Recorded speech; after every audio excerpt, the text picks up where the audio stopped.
'cause I miss you, but I know you miss your old self too. Never once golden. There's only so much holding on. You can't take when your mind's at stake. Oh wait, do what you gotta do, what you gotta do to be you again. Do what you gotta do, what you gotta do to put your heart to rest. I'll keep waiting as long as it takes. Do what you gotta do, what you gotta do to be you again. Did you already write up a stream announcement? Okay, I'll do it.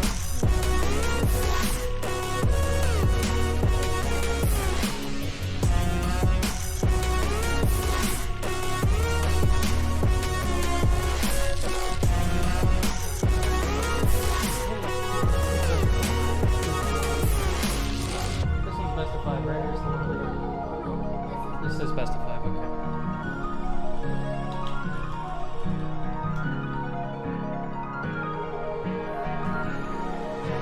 Some things I can't fix feels heavy on your chest. I wish I could carry the weight all on my back. Colors now faded. There's only so much hoping that I can't do, but I'd rather lose and lose you. Do what you gotta do, what you gotta do to be you again. Do what you gotta do, what you gotta do to put your heart to rest.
walk down on my knees.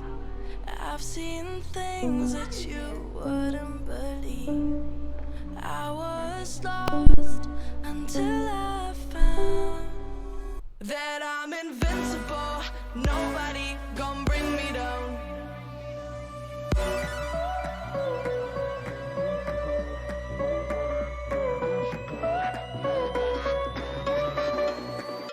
Here we go.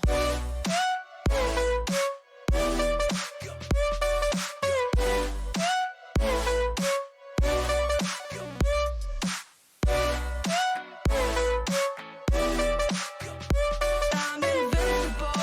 Nobody gon' bring me down.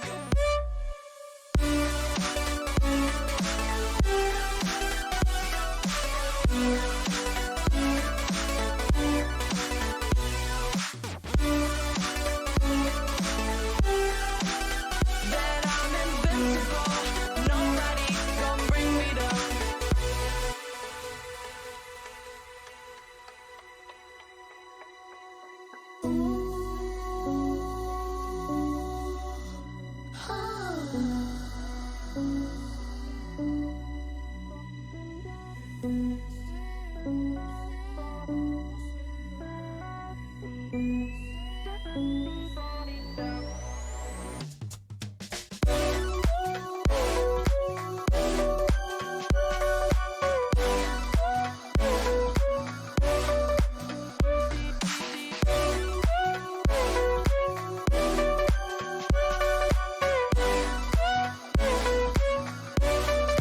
All my hope was fading away. I'm not gonna make it to the end of the day. I was lost until I found that I'm invincible. Nobody gon' bring me down. Invincible.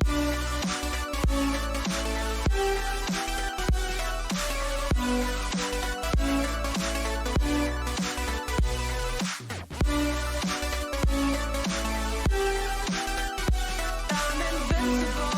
Nobody gon' bring me down.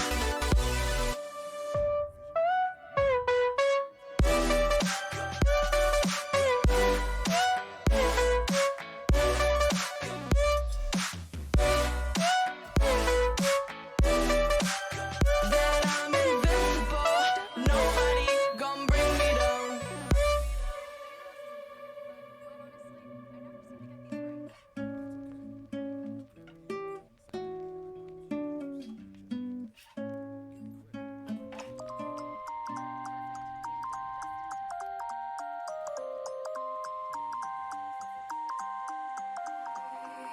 You used to stop this world from spinning. Like Superman, you were the only one to find the strength in all that I was dealing with. This life like kryptonite. And if you keep me close, every minute in this hourglass, you hold. Oh, oh, oh, and when I fall too deep, you be there and I'll wait to save me. A superhero in your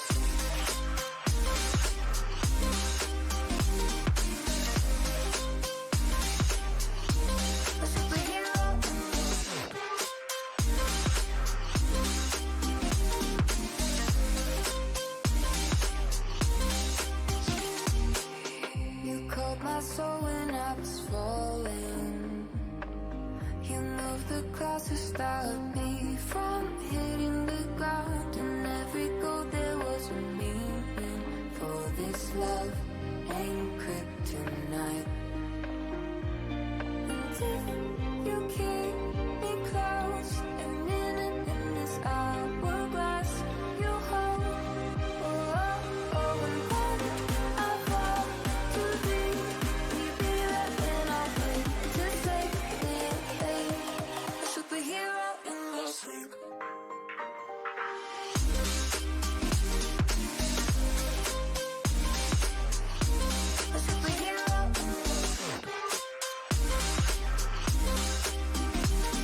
Don't you wanna be free like a waterfall, flowing on the riverside, places you don't have to hide. Sometimes you're alone, there's no one to turn to, feeling you be left outside, struggle with a heavy mind. Just breathe in life and light it up, pray for those who lost it all. Yeah, you know we are one alliance. Why going back to nowhere? We played a game, we kind of lost it. We cannot change, going under. The road leads back to nowhere.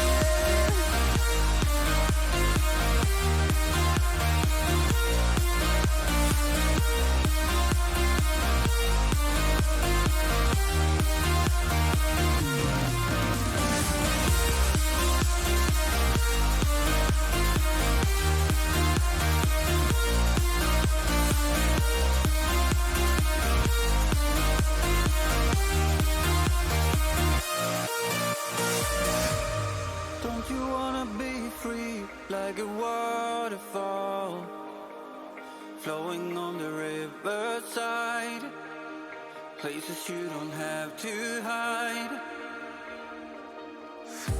Someday you find love, somebody to run to, walking by the ocean side, meet you at the mountain night.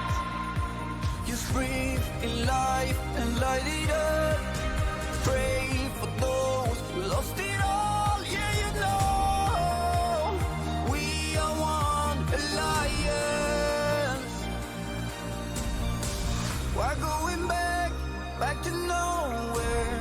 We played a game, we kind of lost it. We cannot change, going under.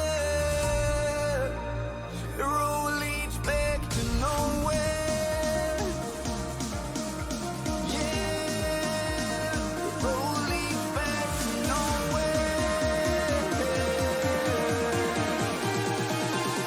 The road leads back to nowhere. Yeah, the road leads back to nowhere.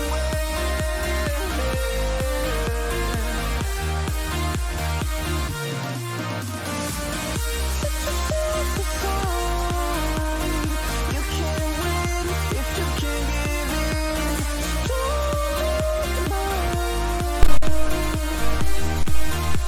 The road leads back to nowhere. Hello. All right. It has begun. Sorry for the delays. Of course, Riot's lovely client decided to have some issues for most of the BCF team here, but hey, we're in it. We're in it. Do you have the spectate link, Caesar? I do not. I'll send it again here in the lead chat. There we go. Thank you. But draft has begun. Ladies and gentlemen, we're doing a best of 5 today. Welcome to the stream. Best of 5 to 2 of the best teams in the tournament, as they've proven to be so far. We have Together We Rise versus the Ball and Cap 43 fans.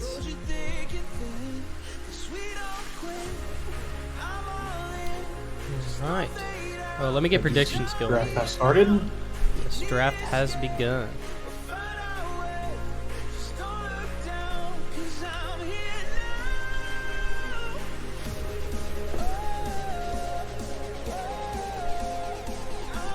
Okay, we're seeing the Yi band, the Braum band, and on Ball and Cats we have Seraphine and Ash band out.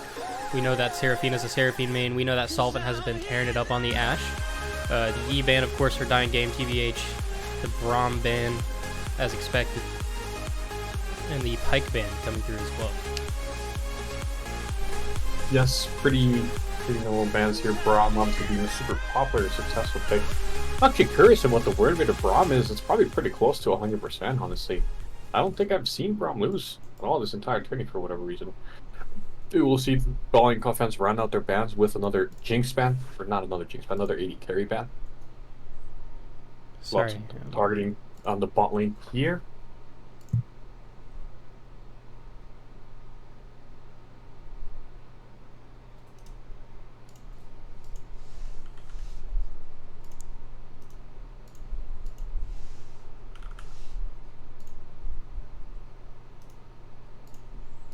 Okay, and we're seeing Nami locked in immediately for Together We Rise. Gonna go ahead and first pick the support.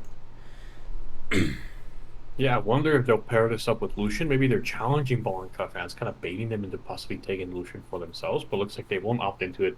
They'll be like, okay, you pick Nami, you blind pick Nami, we're just going to pick Samira. We don't even have to rush our support pick because, you've already picked yours. We can just hold out on it, and we'll just prioritize picking the way. Very powerful pick. And they're going to lock that in. Looks like they're going to combine the Nami with the Misfortune. Not super synergistic, I don't think. But if it's the comfort picks for them, I think it works wonderfully. They're going to round it off with Macaulay to respond to the Wei. Again, Wei doesn't have too many clear counter picks, but Macaulay can work, do a decent job assassinating her in later parts of the game. And then we are seeing Blitzcrank getting hovered here. Would be a pretty decent pick into the Misfortune and Nami, obviously. Any hook that really lands, and the 3 champions have been picked so far would return a pretty easy kill. And then we'll be locked in. And wow, they're really, really good balling for Balling fans here. It's just going to be up for them to execute the duo perfectly or well enough that they can really take advantage of this Blitzcrank pick. Yeah, I'm very surprised to see the bot lane that we're locking in for Together We Rise here. We know that Solvent is really good on Misfortune. It's definitely one of his comfort picks. I imagine Nami is probably a comfort pick when the Seraphine is taken out for Seraphina. We know I Am Video Gamer on Akali has been absolutely smurfing pretty much every time he locks it in, so I'm excited to see that as well. But once again, we're leaving up the Hui for JC Jax, and he performs on it almost every single time, so definitely very bold, in my opinion, for them to leave that up. I'd much rather them leave up something, or it kind of lead him into picking the cat or something like that, so they could effectively counterpick it. But he does have quite a few champs. I think he regulars, so we'll have to see. We're seeing the York ban come through, the Zen Zhao ban come through for Ball and Cat fans. Seeing the Lilia ban come through. I've been so sick of seeing Lilia personally. She's always fed. There are 2 champs I never see get behind in any game, whether they're on my team or the enemy team, and it's Hecarim and Lilia. They're always turbo fed and just solo winning the game. So, yeah, Lilia in a very good spot. We see the classic Yoran ban. Obviously, we know that pick can be very oppressive with Siren, and we will see the Trinity ban here. Yeah, it looks like, as you said, I think JC Jax getting his comfort pick is very, very good for Ball and Cat fans. I'm definitely kind of leaning towards liking Ball and Cat fans a bit more here, but as you said, Together We Rise is not super, not prioritizing too much, having a synergistic comp or even finding good picks. They're just picking what they know they are good at. yeah, absolutely. They definitely have a lot of experience on these champions. Now, the Trundle for Sire is not something I expected personally, but they did ban out his York. Usually we'd see an Alawi or I don't know, what else does he play? I've seen him play the Poppy before, the Urgot. So the Trundle is definitely surprising to me. It looks like they're going to be going for kind of a split comp, typically with the Trundle. That is kind of Sire's standard of play. And with the Diana, we have some decent synergy on Together We Rise. A Kali pick, definitely a comfort thing, definitely decent into Hui. About as decent as it gets. But definitely favoring the Ball and Cat fans comp here. They have really good engage. They have good pick potential with the Blitzcrank. The Samira Blitzcrank in general against that Nami Misfortune, I imagine, just gets tons of value. Going to result in a lot of prio for them through most stages of the game. And we're getting the Camille, which I imagine might be decent into Trundle. I think he could probably block the grapple with his E, but we'll see. We'll see. Lots of really easy short trades for Camille to kind of hide away from the Trundle here. So. Exactly. So, Camille, yeah, an interesting pick. I think she can have a good time kind of kiting due to the movement speed that the Q gives you in the later parts of the game. And the E on top of that can definitely serve as tools to be able to kite Trundle. Camille, funnily enough, as a melee champion, functions similar to an Aatrox. Aatrox can also kite as a melee champion. But yeah, we'll just have to see how this top matchup goes. It's very important that Blanco fans plays a top matchup well enough to be able to shut Sire down. We know how oppressive he can be. He wins lane, and he becomes that very oppressive side lane, putting down so much pressure on the split push. But we will see. I think that's going to be definitely a key point in the game to look at. Yeah, absolutely. I couldn't agree more. I will go over the comps really, really quickly. So we have top lane Sire For Together We Rise on the Trundle, we have Kyrion on the Diana. We have I Am Video Gamer on Akali, Say Solvent on Misfortune, and Seraphina on the Nami. And then for the Ball and Cat fans, we have Forever AFK in the top lane on Camille. We have Dying Game TBH on the Zac. Jay-Z Jax on the way. We have, excuse me, that looks like they did a swap that I wasn't used to. I would assume that's Ergofier on Samira and Zika on the Blitzcrank, also known as the Yasuo Zil in-game. But yeah, let's get into it. Let's do some Ranked real quick to buy some time, of course. The classic. We got 5 games today, potentially. So, well, 5 games right now, and then we have another series later on tonight. So we'll be getting into that. What do you want to guess for the first champ, Mr. Caesar? We'll just do Nami, because it was the first pick. Hey, there we go. Female with mana, melee, not support. Female with mana. How Not about Camille? Diana. Okay, not a top laner. Diana's a good guess. Okay. Okay, it's either jungle or mid. Melee, mana, okay.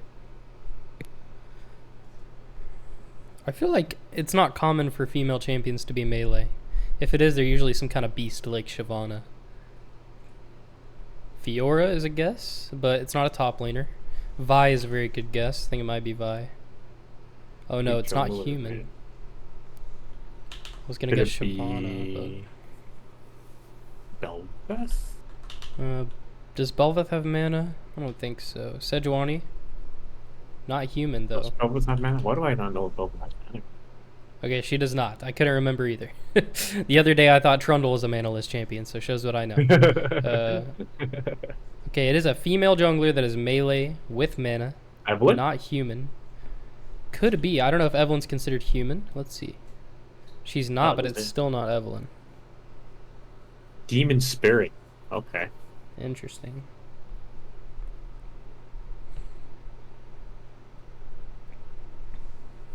Wow, this one's kind of hard. Yeah, this one is kind of tough. I feel like the answer is so glaringly obvious, but I just don't know what it is.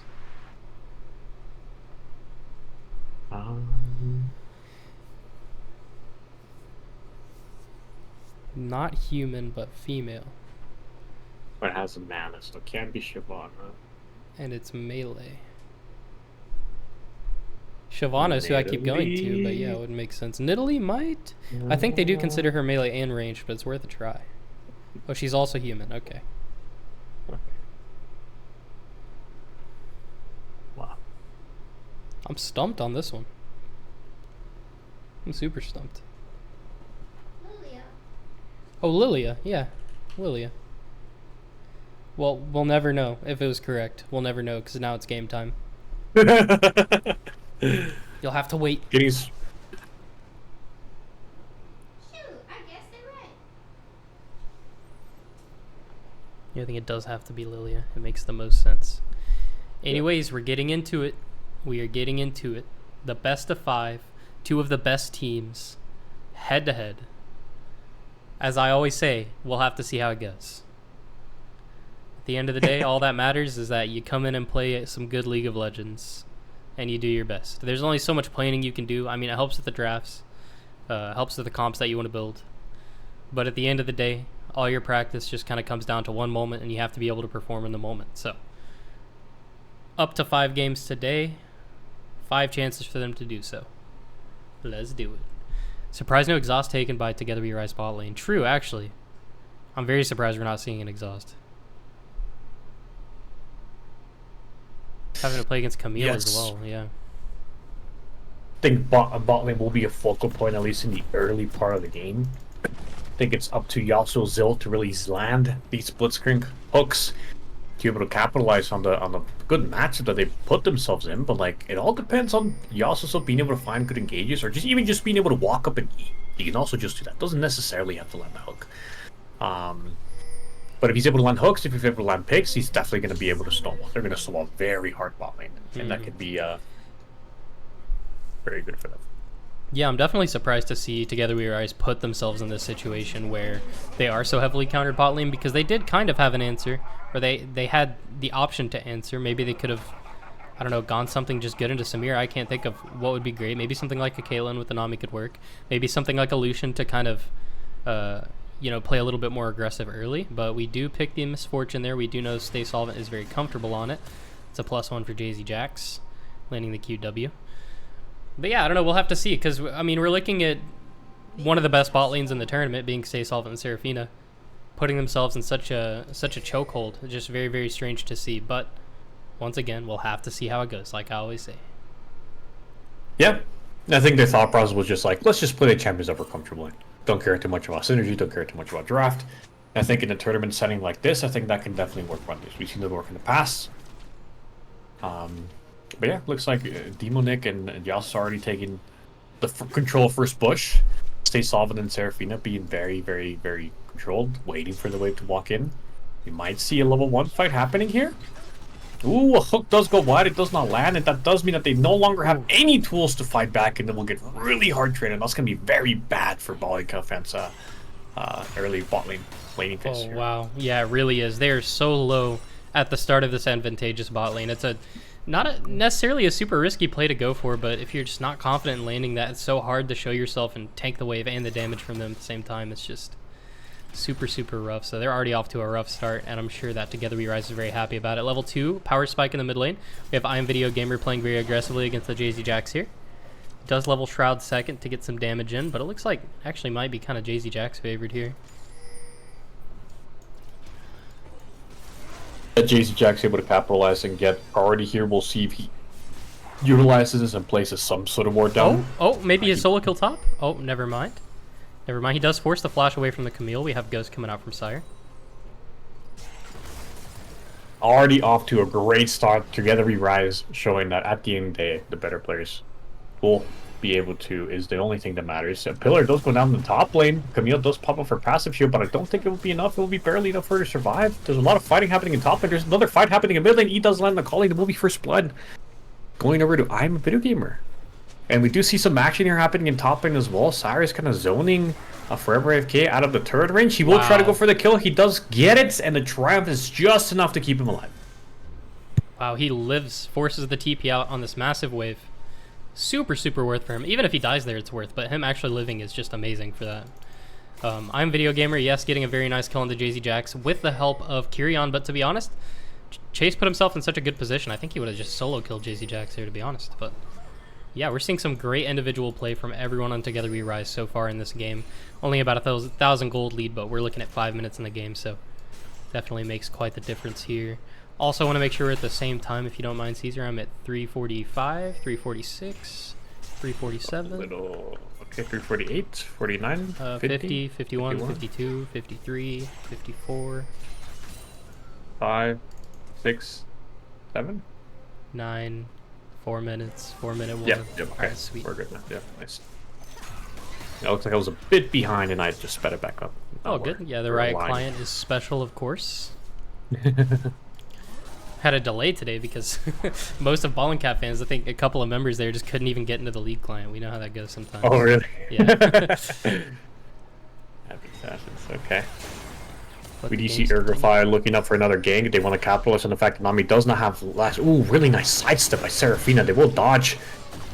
Bali's still trying to go in. Double knockup landing on both of them, but he doesn't have Q to really follow up. They don't have anything to really follow up. And Stay Solvent and Seraphina just completely outplaying Balika fans and having an excellent performance to start the game here.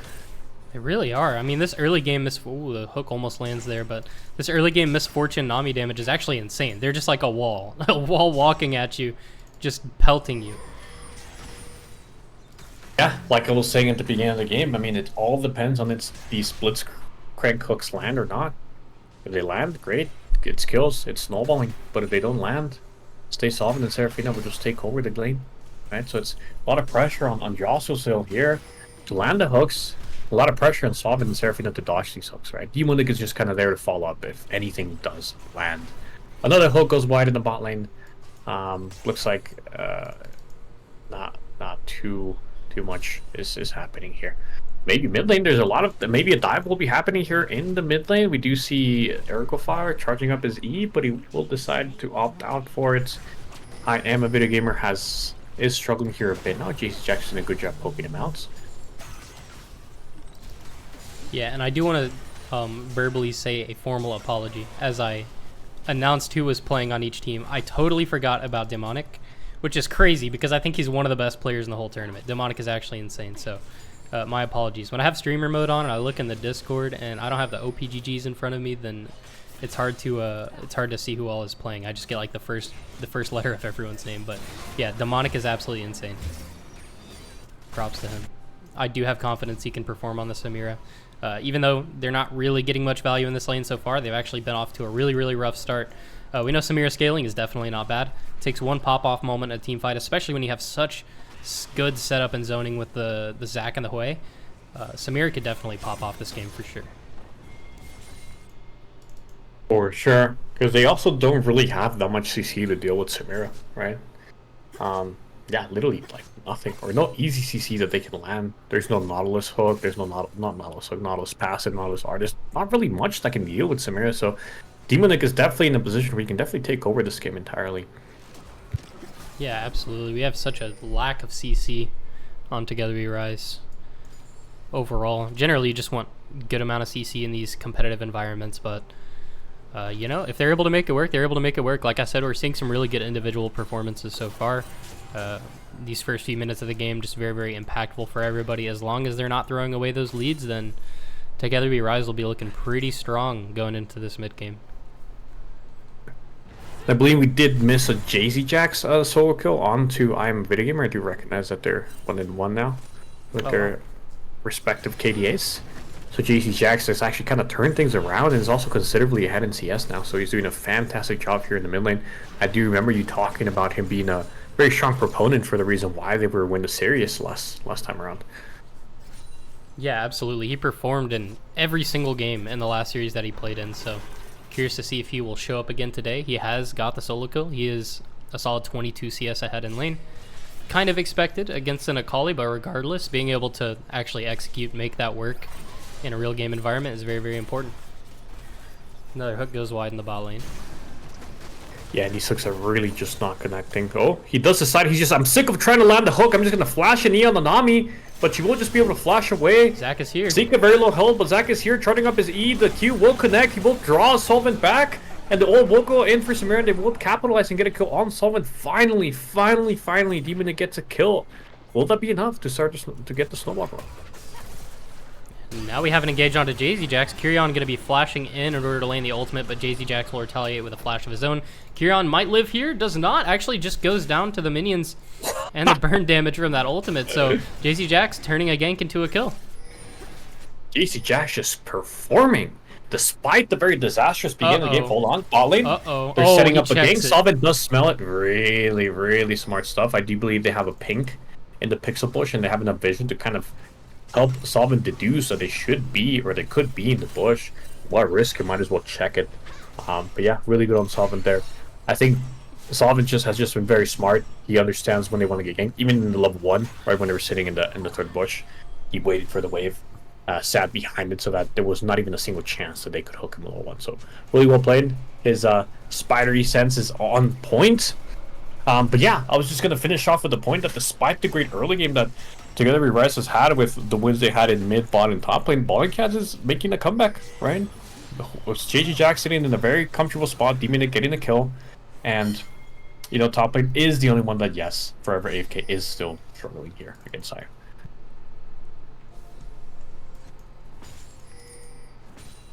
Yeah, Trundle already having the Tiamat. I mean, he's in proxy territory at this point. I imagine he could just 1v2 the Camille Zac. I'm not sure. He's already very ahead. He's up. Wow, is that real? He's up 2 levels. Forever AFK should hit 8 shortly off this wave, but still, he's up at least a level and a half here. Yeah, that's crazy to be able to generate that big of a lead in the early game. And he's just playing with Camille. He's sitting in front of the waves, only not as much as CS, gold, XP as much as he can. And Forever K will be struggling with this lane for quite a while.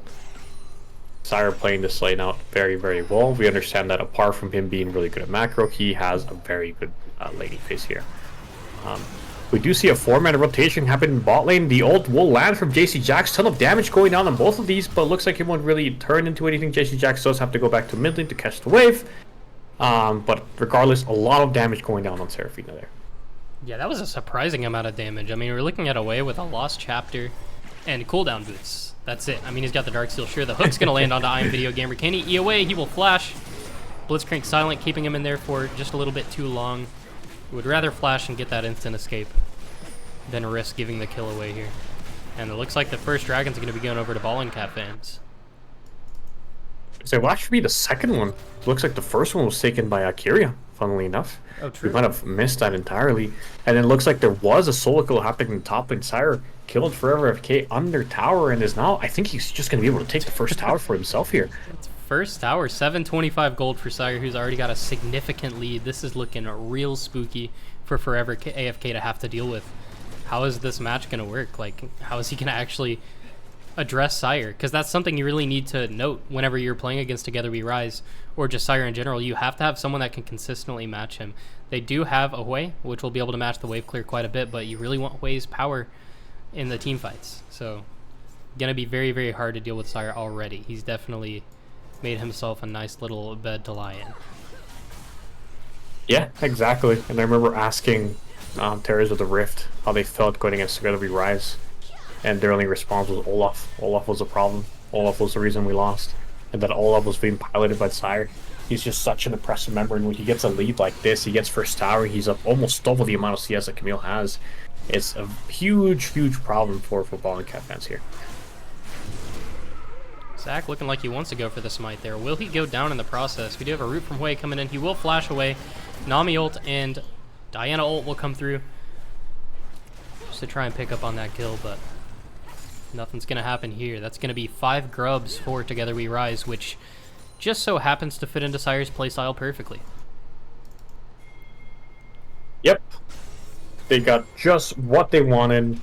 They're in a perfect spot for Sire to just be pressuring the side lane. And Sire's in a really good spot to just carry this entire game. Trondo's a beautiful champion, one of the best split pushers in the game. Ooh. We know that that's how Sire likes to play the game. He does interrupt Camille in here. This actually might be another solo kill happening in the top lane. And it will be. Zaki goes wide. Sire just absolutely popping off Forever K, having a very difficult time up here. Yeah, we're definitely seeing the counterplay with using the glacial ice block, whatever it is, in order to interrupt the grapple coming out from Camille. So that's really big.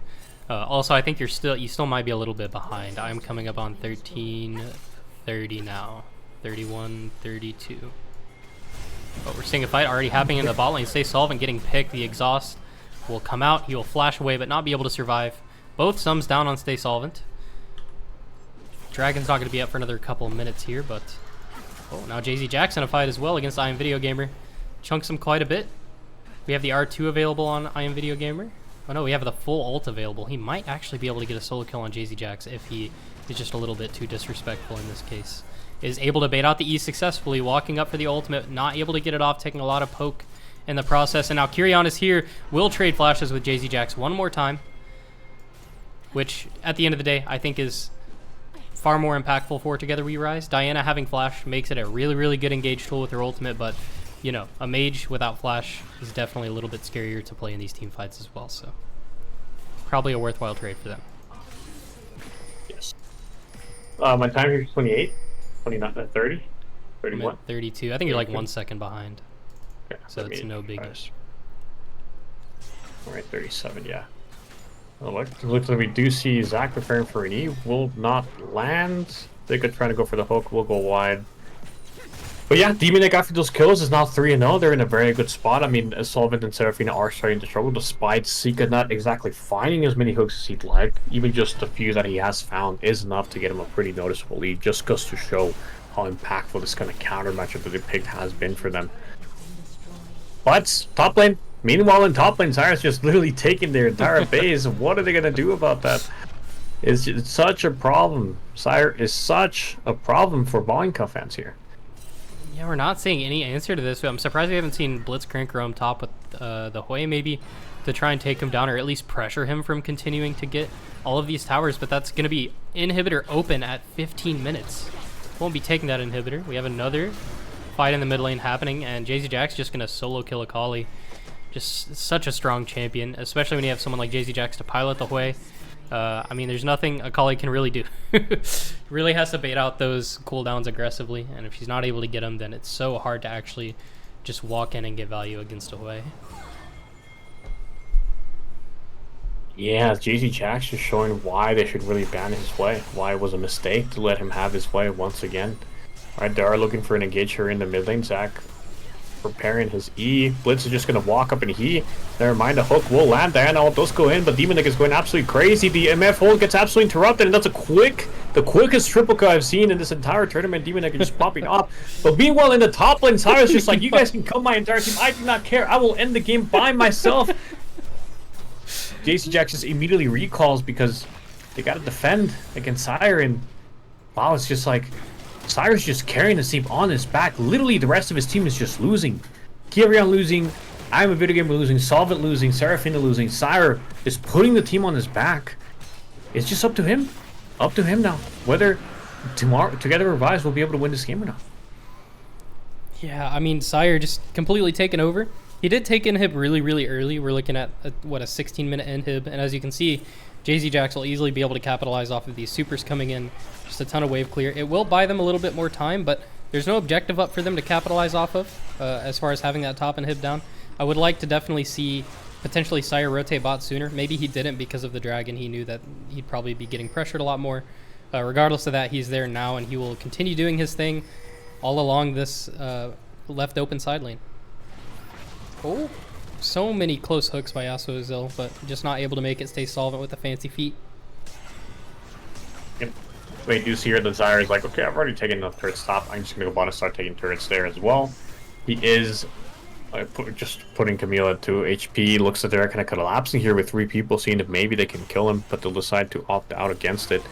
One thing that I've definitely praised Zyre before is like you can see him being aggressive, you can see him bury turrets, but he also knows when to pull back. He also knows when he needs to be careful, when he needs to just wait for information, right?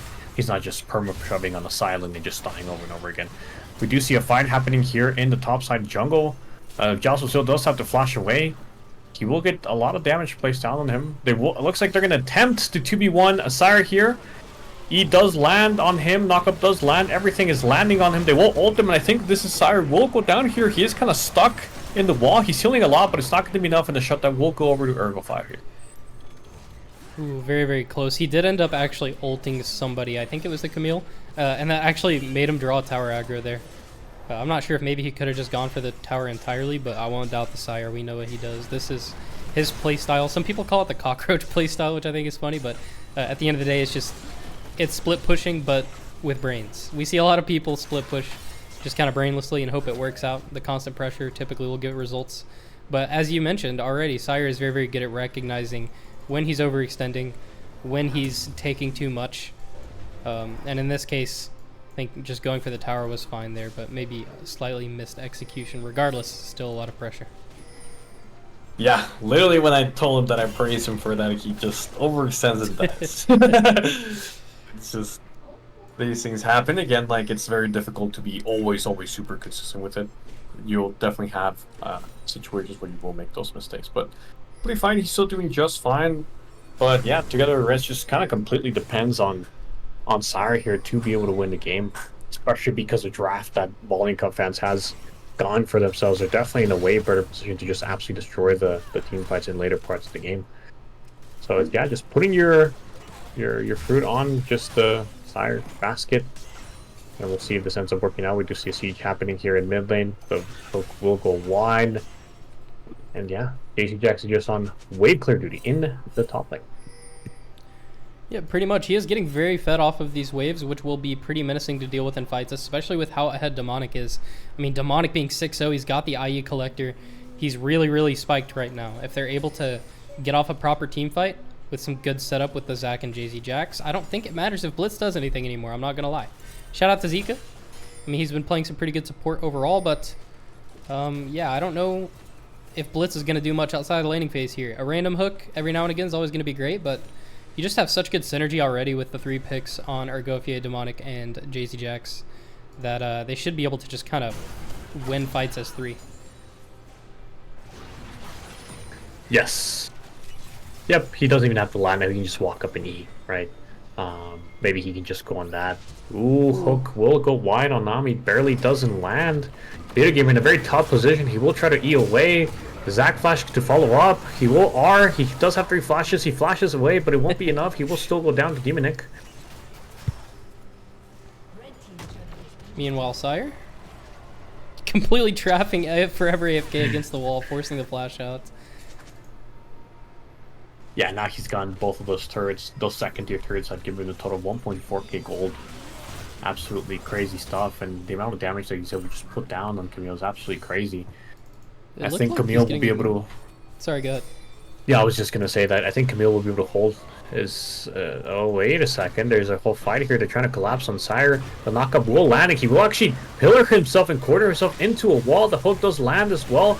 The CC's getting chained perfectly. Samira R will pick up Sire kill in the end. And now BallingCat fans are picking up on the only win condition that Together Rise has left. They're really shutting down the Sire split pushing.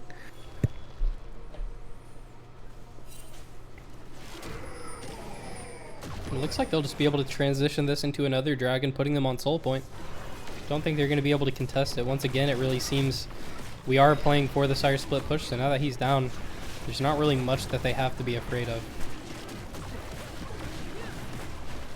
They're going to be soul points going over 1 with dragon, and they do have the soul, and we do know that in this tournament, I can't guarantee, but at least the games I've watched, soul does have an 100% win rate.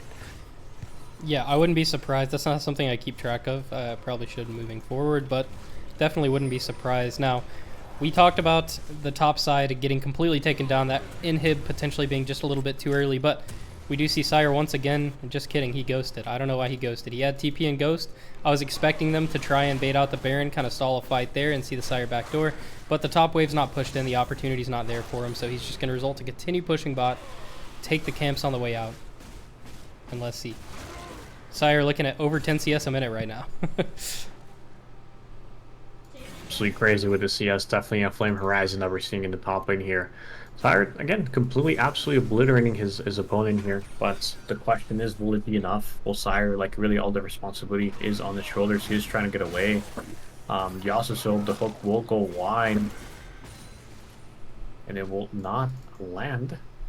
But yeah, it's all really up to him. It's all up to him. I think he's the main proponent for his team being able to catch a victory here. But yeah, we'll probably won't see too many action. Camille just runs away. She's very scared of Trundle. Very, very justified, very fair that she's scared of Trundle. Scared of Fire. Yeah, we're getting to this point where it's like, if Samira or JZ Jax are not there for Sire, is he running from them or are they running from him? He's just the demon. Yeah, exactly. You need at least 3 people to be able to kill. Sire has opted into just roam instead of flip pushing. He will actually be joining you for a team fight. Hook will land on Demir here, but it won't be enough. They will get the shutdown on Demonic, and it's gonna go to JC Jax. Very even fight so far. 2 for 1 actually. Fight with we'll go over together with Rise, and Sire's kind of pivoting his strategy. He's like, okay, they're just consistently collapsing on me. I'm just gonna group and create a team fight, and it seemed to have worked out. He got the Samira, shut them there. That's an entire 1k gold. Wow. I mean, Sire has 14k gold at this point. It's absolutely insane the amount of gold he has at this point in the game. Absolutely, and that was looking like a pretty close fight once again for Demonic to just pop off, but who wins? A girl with 2 guns that spins around or a little bit of water from Nami? Looks like the water wins. The water wins that. Nami ult definitely interrupting his ultimate there or preventing him from getting it off. Changed that fight by a lot, and Solven's going to be able to retaliate by getting the mid tower here off of that misplay. Yeah, really good decision there by Sire to kind of adapt. I think this game really challenges you to adapt to the circumstances that happen in the game, and Sire did the absolute correct adaptation there by just joining in with the group, ended up resulting in a team fight victory win and the mid tower, and that's definitely going to give some air back into Together We Rise. BallingCat fans taking a lot of space here. They're going to answer by taking the mid tower of their own, and they probably just transition to the Baron here. I don't know if they see I Am Video Gamer. He will be showing on the wave now. They can either rotate top to kill him or just kind of maintain the control over the vision they have at this Baron and just go ahead and send it. They know Sire's going to split push, and they know that they're on a pretty limited timer to actually get this going. I would like to see them start it now. I don't know if they have the information that they want, though. It looks like they might just transition into a fight mid lane here, potentially. Kyrion is here, has really good setup for Solvent. Solvent has his ultimate, but is it going to matter when you're against a Zac Blitzcrank that can simply run at you, or a Hui that can interrupt your ultimate as well? We will see. Looks like they're right back to Sire. Yeah, no, and I think we just need to... Sire needs to pressure when Video Gamer and Stay Solvent are able to just generate party and push the waves here. Sire's at a point where he's at 4 items, right? He's extremely strong. They will need at least 3 people to kill him, so I would really like them to really pressure this Baron, pressure the top waves, pressure mid lane, really get into their jungle, and try to make something happen while Sire puts all this pressure down in bot lane. It's all about them aligning their tempo and really playing the macro game with Sire. The fact that he has such a big lead, I think, is going to be good for them. Or, looks like we do see Sire moving over. He might just be like, hey, let's just group. I don't think split pushing seems very dangerous to me. He might not feel very confident, right? There's a lot of collapsing on him. He might just pivot to really grouping with the team and making something happen that way. Yep, absolutely. Couldn't agree more. He's already gotten so much value from the split pushing. I mean, both the side lanes are pushed out. As far as towers go, as long as he keeps these waves in and he groups with his team, he can make another TP play to kind of interrupt the fight as long as they're able to stall it out. But the difference here is Ball and Cat fans have such an explosive comp. It's really, really hard to play this dancing game around objectives whenever they have such good engage like the Zac, who can engage from very far. JZ Jackson, incredible zoning, and we are seeing Argofia actually engage into the bush that wasn't warded. I guess he just somehow knew they were there. Looks like a really, really good engage by Ball and Cat fans, but Stay Solvent's Misfortune ult is going to go absolutely crazy. I Am Video Gamer in the backline actually doing a lot of work here as well. Stay Solvent barely living. Argofia is going to go down here to Kyrion, and I Am Video Gamer, it looks like. Meanwhile, Sire. Well, Sire, I think this is going to be the end. So I think Sire's just going to take the base, and he's going to finish carrying his team. What an absolute turnaround by Together We Rise. They were struggling so much as a 4v4, and funnily enough, they literally won the 4v4 team fight, and it'll be Sire just taking the Nexus. Once again. What a beautiful game by Together We Rise. Beautifully played macro-wise. They struggled there, but it was just one really good Solvent R&D in there that was able to capitalize and make them win a team fight. What a game. Wow, that was incredible. That was incredible. What can I say? I mean, they actually were able to get such a great Misfortune ult off there. And I Am Video Gamer finally finding himself in a spot to succeed where he could go into the back line, not as contested by the CC that they had on Ball and Cat fans. But yeah, quite a cat and mouse game there for sure. Sire definitely made him work for it. Yeah, and and it feels bad to lose games like this. I mean, you. So I accidentally joined their team call. Excuse me. I was trying to message somebody. Okay, sorry. I meant to message JZ Jax for side selection and I accidentally joined their call. I don't think I leaked anything, so we should be good. We should be good. No worries at all. But yeah, this is just definitely a match where you got to think about, right? JC Jax doing the most damage in the game, ending the game 5-2-1. Demonic ending the game 8-2-1, right? And them, in spite of that, just still losing the game feels really bad. They lost the game being up 4 kills, right? And it was just that one team fight that just ended the game for them, right? Because after that team fight, Sire was just in perfect position to end the game.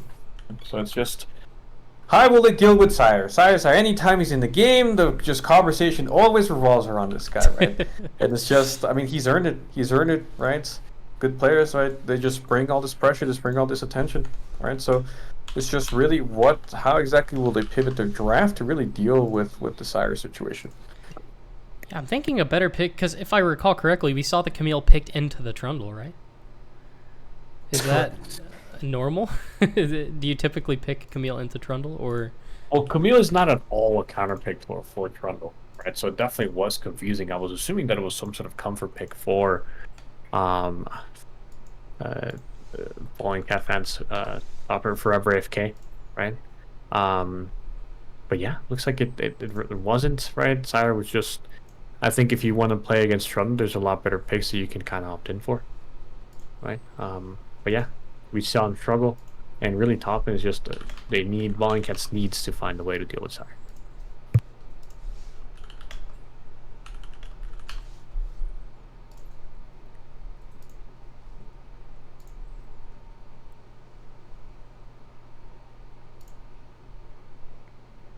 Okay, should be starting draft relatively soon here.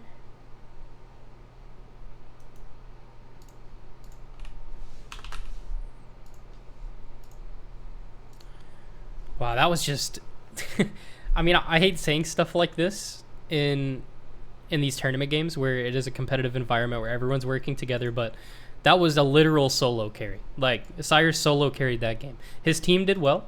We don't want to undermine their performance. They definitely were able to make it work despite, I think, having some challenging matchups. But yeah, Sire just took over the game by himself. And I know we mention him a lot, but I mean, how can we not? Especially after seeing something like that. It's just absolutely crazy. We know Sire has the biggest ego of all time. Much respect to that guy. And he's living up to it. So it's very rare that you see someone that confident, that cocky, and actually living up to what they preach. So we'll see how they're going to be able to answer this in these future games. Yeah, he said, imagine if Sire could play against Sire. I'm going to out Sire real quick. He was playing in the Overwatch games yesterday. He joined in. You could hear the smile on his face. He was laughing. He was confident. He said, oh, man, I wish I could play against myself so I knew what it was like. And that was the craziest thing I've ever heard in my life. Just so silly, but whatever. I mean, once again, he's living up to it. He's living up to it. Exactly right. He can walk the walk, and yeah, he's just performing. A lot of team captains are looking back at this and they're like saying, maybe this guy should have been first pick, right? Maybe this guy, we should have prioritized picking this guy, right? Because he's definitely paying off for Solvent, because I think he was picked very late into the entire draft, if I'm not mistaken. Yeah, he was. I think it was Solvent's probably second or third pick there. And not to mention the tournament before, he was actually the very last pick in the whole tournament. Wow. And last tournament the first time he was playing? Yeah, the last tournament was his debut tournament. Wow. So it makes a little bit more sense towards there. the end? Yeah, that's his thing, I guess. Anyways, we should be starting draft here very soon.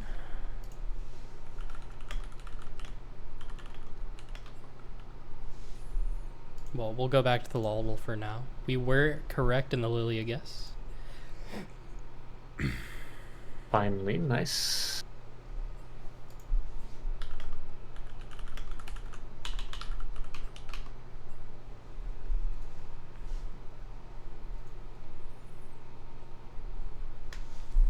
Okay.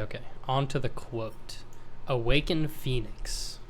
Is that Udyr, I assume? I mean, that would be Yeah, my that's only definitely guess. Udyr. Yeah, that's definitely Udyr.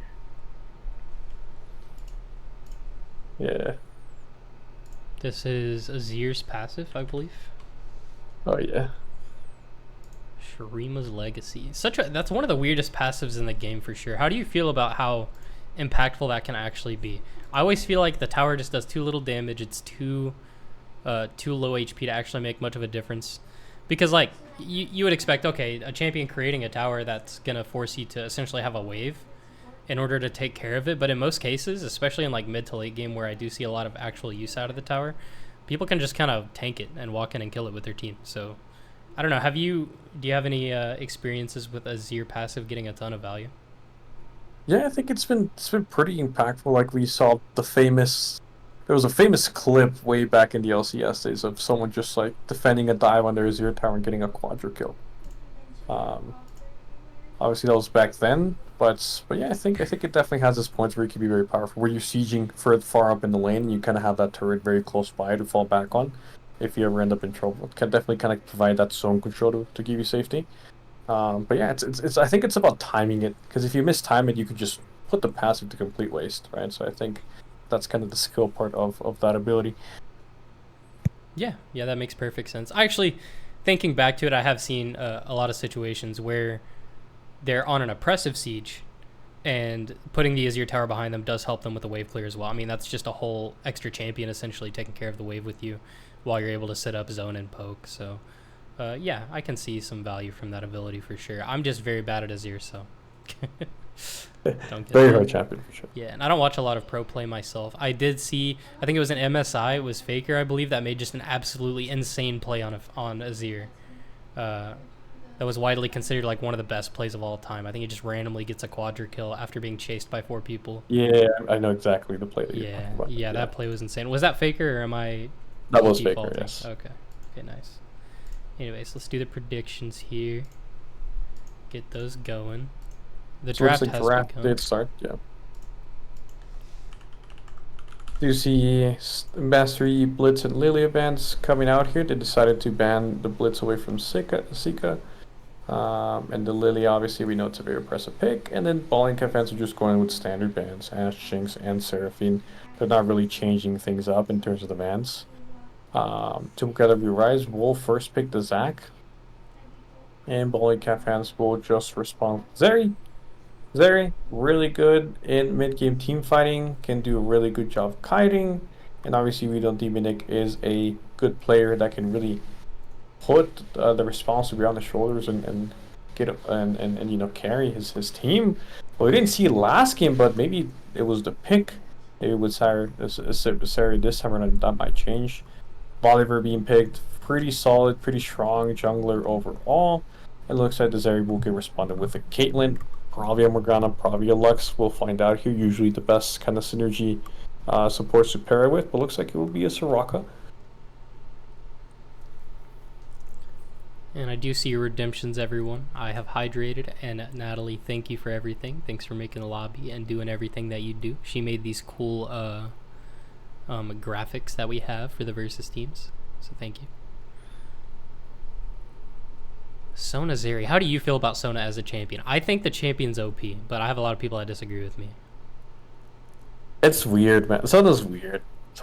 Like, you'll have games where you just, what is this champion? Like, you 3v3 bot side as a jungler with your bot lane, and you're like, the champion's so useless. Like, have to 3v3 Sona against, like, a, I don't know, it doesn't even have to be something crazy. It could just be, like, a Caitlyn Lux or, like, a Zeri Nautilus, right? And you're like, wait, Sona doesn't really do anything in these fights, right? But you get games in mid game where Sona just scales and just absolutely just carries the fight, but just providing so much healing for his team, for her team. Sorry, so she's a confusing champion. She's a confusing champion for sure.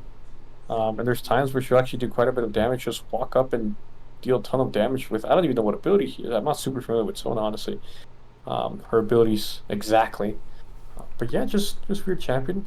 It's interesting they decided to pick her in this situation. They're kind of just playing Together We Rise's game.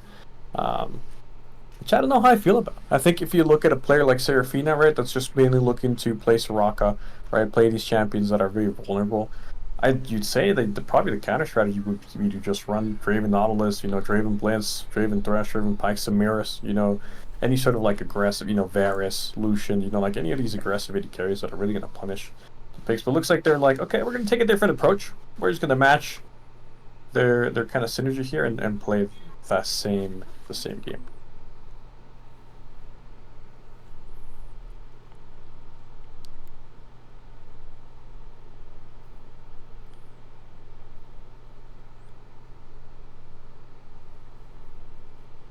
What will we see? Looks like a lot of thought process going into the draft this time. The way, of course, being left open once more. He performs on it every single time.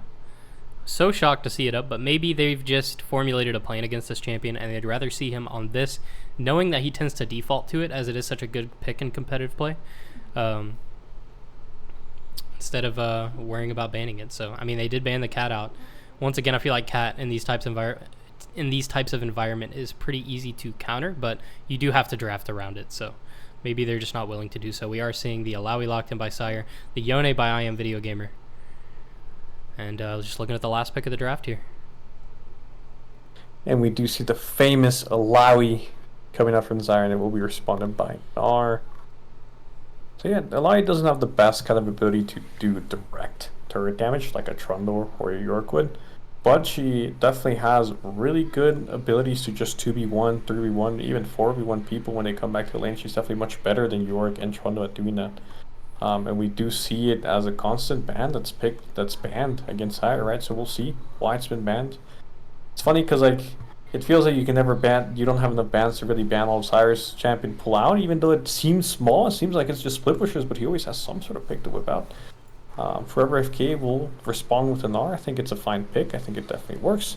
But there's a lot of pressure on them to really perform and really shut or at least neutralize Sire down in this game. Yeah, absolutely. And I think Alawi is a solid pick considering how we saw the last game play. They did ignore him for quite a while, kind of left him without being addressed. But I think they're going to have this idea going forward like, hey, we need to shut down Sire early. We can't let him just continue taking over the game, getting all of these towers and gold for his team.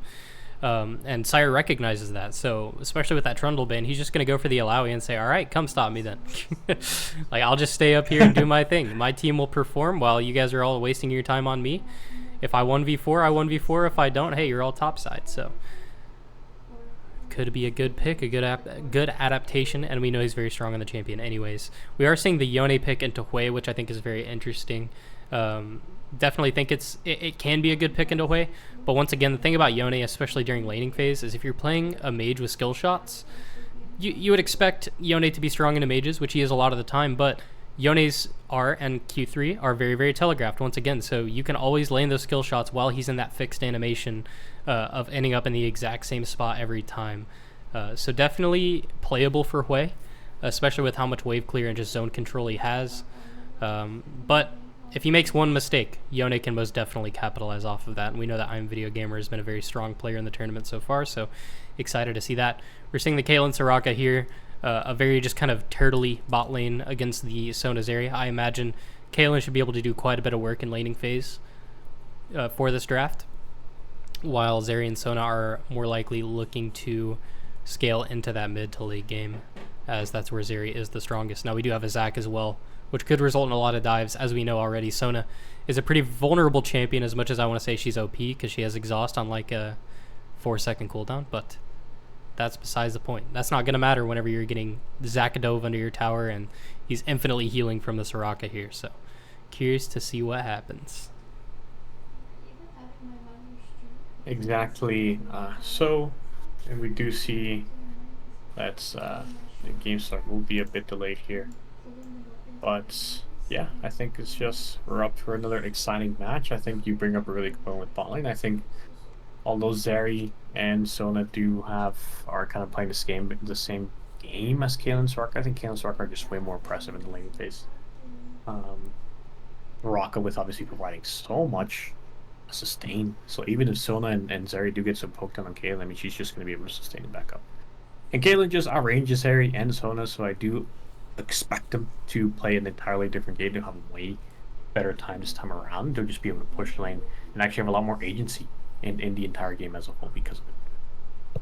Yeah, absolutely. I really like Together We Rise's comp here. I mean, they're just really solid all the way around. Only thing I maybe would have liked to see differently is potentially having a mage in the mid lane. A Syndra pick would go absolutely crazy here. Very, very good against the Sona Zeri, trying to kite in and get those autos. Good against the Hui in laning phase. Good against the Gnar in the late game and the Volley Bear potentially.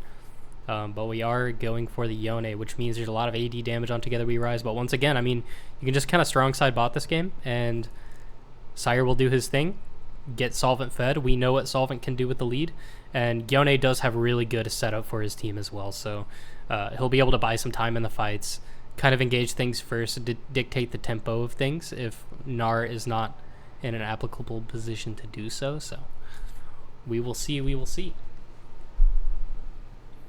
Yeah, we do have a delay here. We had to restart the client, but we should be starting soon. Yep. Should be starting very, very, well, not very soon, the usual time. A 3-minute delay, and then we will get started. Back to Lol it is. Who has the silly face? What about Fiddle? Crazy. Oh, no, we know what it is now. I think we all know. I was wrong. I was completely wrong, and now I don't know what to do. It's Ziggs. Sorry, Jinx. Jinx. Oh, it's Jinx. It's Okay, Jinx. yeah, you're right. Yeah. You're right. I think I was muted, but yeah. It's from the very beginning. As soon as you see that crazy face, you see the only crazy champion in the game is Jinx. Fair enough. I think this is Galio. Yeah, Hextech Galio. I don't think I've ever seen this skin used in my life. Is this one of those gated skins behind all the gem things or whatever? If it's Hextech, yes, all Hextech. All his like skins are behind gems. Yeah. Gotcha. Okay, more time wasters. Time for guess the rank. Let's do it.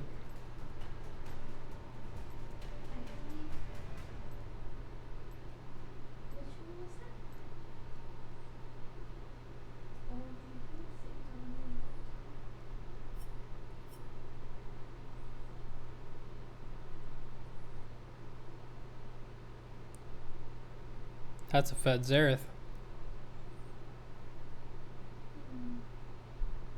Okay.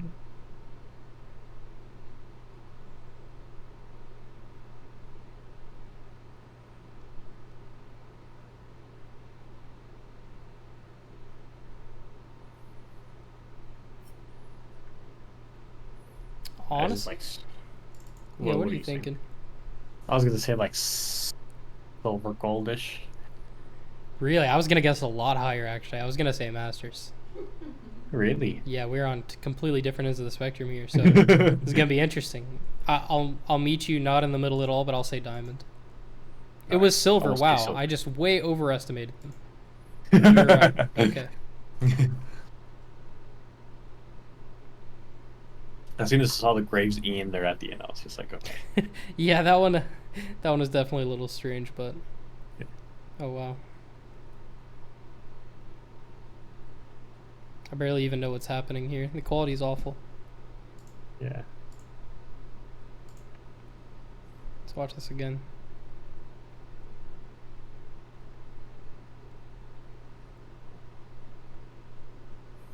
This play by the Jacks is so confusing.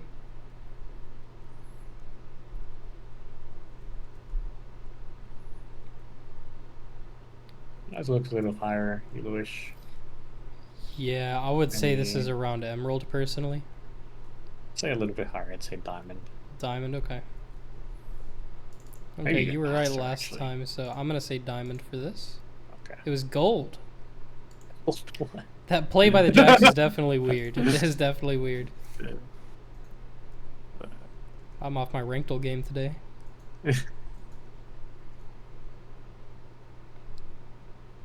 I think the first person perspective is always better. Oh, almost a Penta. Buff Aurelia, I guess. Okay.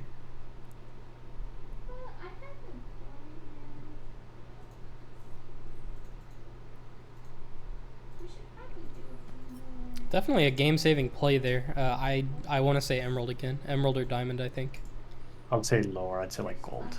You think so? Yeah, that's possible. It's definitely possible. I will tab out just for the sake of knowing before this game starts. If I could find the page. Please. Yeah, I'm going to say Emerald. No, but you were right. It was gold again. Caesar is smurfing the Rankle today. Yeah, the W there at the end was very forced. That he just kind of like it felt like he was just spamming his buttons. Just wasn't thought I'd just like spam W, and that you usually see that from like lower elo players. Fair enough, fair enough. Okay, we are getting into it. We are on game 2. Ladies and gentlemen, seeing a really, really strong comp come out from Together We Rise. The comp from Ball and Cat fans, definitely not a huge fan of it, but they could definitely make it work. We know Demonic and JZ Jax are probably the 2 best players on this team, so I'm very excited to see them perform. And Demonic just being able to play with a Pocket Sona is definitely gonna give him a lot of opportunities this game, regardless of how the early goes. So we shall see.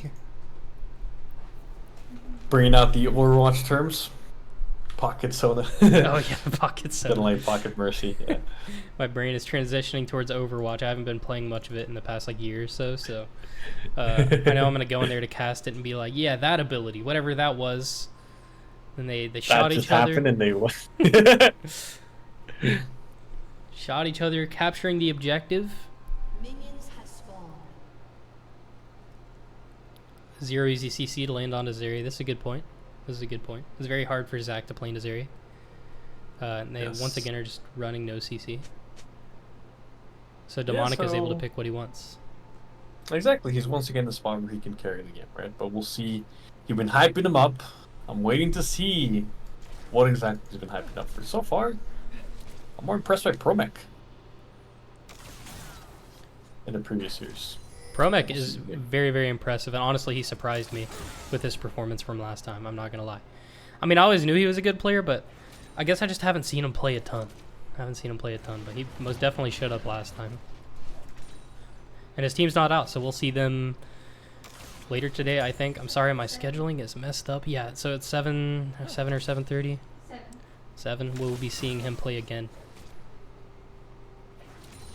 Nice, and we do see that Demonic and Yasuo, they were forced to leash. We as Bolívar never need a leash, so that is very unfortunate. Now Demonic are just like having to walk into lane into Galen's Rocka be in front of the wave, and they will automatically lose priority and just take a ton of health because of it. Yeah, into a so we're already Caitlyn seen lane. exactly as well. So we're already seeing Solvin and Seraphine establishing some dominance in this lane. We're already seeing Sire establish some dominance in the top lane. But the only one that's kind of performing, as always, as he has been this entire time, is JC Jax in the mid lane. Yeah, we like to see. He actually started tier, which is super surprising to me. I'm super against that nowadays. I'm seeing more people do it more. I'm even seeing it slid into the recommended builds for a lot of mages that do go Seraphs. It's great starting it because you get to start stacking it a little bit earlier, but you lose out on so much early game power, especially since it was... I mean, it's been a while at this point, but they really, really buffed a lot of the Doran's items, so starting the tier just never seems valuable to me. Yeah, I think maybe it's greedy, right? It's very greedy because you're opting in for just a much worse starting item than anything else. But it does mean you get a stack in early. You also don't have to spend that kind of 450 gold on a starting item. Like, if nothing happens and you can just farm and you can win the lane anyways, well, the greedy option pays out. But yeah, I do agree. Just very, very greedy of JC Jax to go for this build path. But we'll see. Maybe he's just so confident that he's just like, you know what? I'm going to win lane anyways. I don't need to match starting items. I can just go tier and win anyways. Yeah, absolutely. And it does look like he's doing a pretty good job holding up in lane, losing priority a little bit because he doesn't have that damage for the extra wave clear and the extra poke damage onto I'm Video Gamer, but we are seeing the classic Fleet Footwork, Doran Shield, I imagine Revitalized Bone Plating, or Golfier looking in a bit of a scary position, but should just be able to queue away. Not going to pull the E cooldown from Yone as it was already on cooldown there. But yeah, I don't know. I definitely think Doran's Ring very, very important to start nowadays, but Seraph's is also one of the best mage items in the game, so maybe he just wants to get it online that much sooner. They do have some pretty heavy engage threats on their team, so maybe that was his thought process going into it. We're seeing a lot of meeting up in the jungle, lots of just looking at each other like, hey, I don't want to do anything, but I know you're here. I know you're watching. Yeah, both junglers just kind of roaming around here. Urgo probably will opt into Recall here and Trying to clear back up. yeah, now that I think a little bit about the junglers, seems like at least in this matchup, junglers that haven't been as much in the conversation as other series. We do see that all they talk about is Sire and the bot lane and JC Jax. And it's different team dynamics work in different ways. Sometimes the junglers are just the big proponents, right? For example, we see a game like Tryhard's Rizu is a person we talk about a lot. But yeah, different teams have their different identities. Different teams have their different carry players, their different strong sides, their different weak sides. And looks like for BCF and Together We Rise, it's just this way. Absolutely, and we are seeing them really, really pay for this leash that they get Volibear early game. We do need to bring back the no leash meta, especially on a champ like Volibear. It doesn't need it. You don't want to be leashing into a Caitlyn lane, so now we're looking at like a solid 20 CS down on the Zeri already at this point in the game. It's a tough matchup as it is, and now we're coming to lane late. It makes it really, really hard to actually execute. Yes, and I think some critique on that side is completely and utterly fair. Yeah. No jungler ever needs a leash unless you're playing something like Silas, right? That kind of sucks at clearing it. So, well, we do see JC Jax turn that ult on I'm a Video Gamer here in the mid lane, but it won't really result in anything. But sometimes even just ulting and putting a lot of pressure down on the HP, just like JC Jax did, is enough for him to get a TP. Zach tries to go in for the steal on the dragon. He does get it, and he will knock a couple of flashes to get the Q down, but he no longer has flash. Stay solved, and then Seraphine have a ride, but since JC Jax is winning the mid lane, he is able to rotate to the river first. He lands all of his abilities that I do not know the name of, but he's landing off his abilities. Zaki does in, connects with the knockup on JC Jax. He will flash out. Yon ult does go wide, but they will end up picking up Demonic at the backside here. Oh, flash, but he gets blasted away, and Demonic will survive. No kills taken, but Carrion did end up stealing the dragon. Yeah, well played to Kyrion there, and I Am Video Gamer almost able to pick up the kill onto Demonic. The flash will save him. He will answer the flash of his own, but it's just not going to result in anything. Barely lives at a very low amount of HP. And it sucks if you're Yone. Already in this matchup without flash and ultimate, those are your big ways of getting onto JZ Jackson, actually securing a solo kill in lane. But yeah, we'll have to see how it goes. Sire doing his thing in the top lane. Doesn't have as crazy of a CS lead as normal. I think this matchup is probably a lot easier for Gnar. And as we say that, the soul gets pulled. And Gnar's going to be taking a ton of damage here. Is he going to get PvE'd is the question. Oh. Oh. The tentacles are everywhere. Don't start your recall there. Don't do it. Don't do it. Okay, he's fine. Never mind. Never mind. He's fine. The tentacle spawned right next to him. I got scared, but obviously he knows more about Alawi than I do. I just know I'm running back to base when that happens to me. Every matchup in top lane seems good until Alawi hits you with her E. Yeah, right. And everything changes. Yeah. Yeah, Solvent is so strong. The volley break coming bot just doesn't even result in anything. He'll just run into him. Yeah, and I think Together We Rise find themselves in an interesting position. I mean, we compared a little bit to last game. Solvent and Seraphine find themselves with a much better draft in the bot lane, much better matchup, and they're actually able to create a lead for themselves, which we know they're very capable of. We know they're very good players. It's just they kind of drafted themselves into a counter matchup last game, which made it utterly difficult for them to really create anything. But this time around, they banned the Blitz. They picked a good matchup. Demonic and Yasuo decided to not go for something aggressive and decided to place decided to just pick a weaker lane overall. And so Solvent and Seraphine can really take advantage of that. And Sire just doing Sire things. He is winning, but interestingly enough, he's not winning as hard as he was last game. So I guess we do have that bright side from Bollinger fans. And then JC Jack's just a classic. He will ult in. Ergofy going in for the Gamekeeper. Joan will have to ult out. Zac knockup does land on Bolivar. He does ult, but it will not mean anything. Joan does not have anything to be able to follow up. And it will just mean even trade. And JC Jack just keeps his victory, keeps his lead here in the mid lane.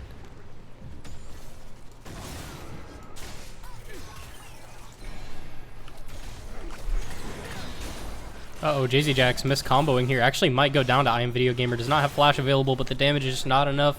Rest in peace. Lethal Tempo Yone definitely gets the kill there, but we don't have that option anymore. He is running the fleet footwork as well. A rune oriented for sustain. Very good for aggression as well, but doesn't get you a lot of upfront damage. Yes. And Angry and she's completely right. I pretty much just said it. Blanca fans are still in a bad spot as last game, but not as bad as last game, right? So, it's progress here for sure. But yeah.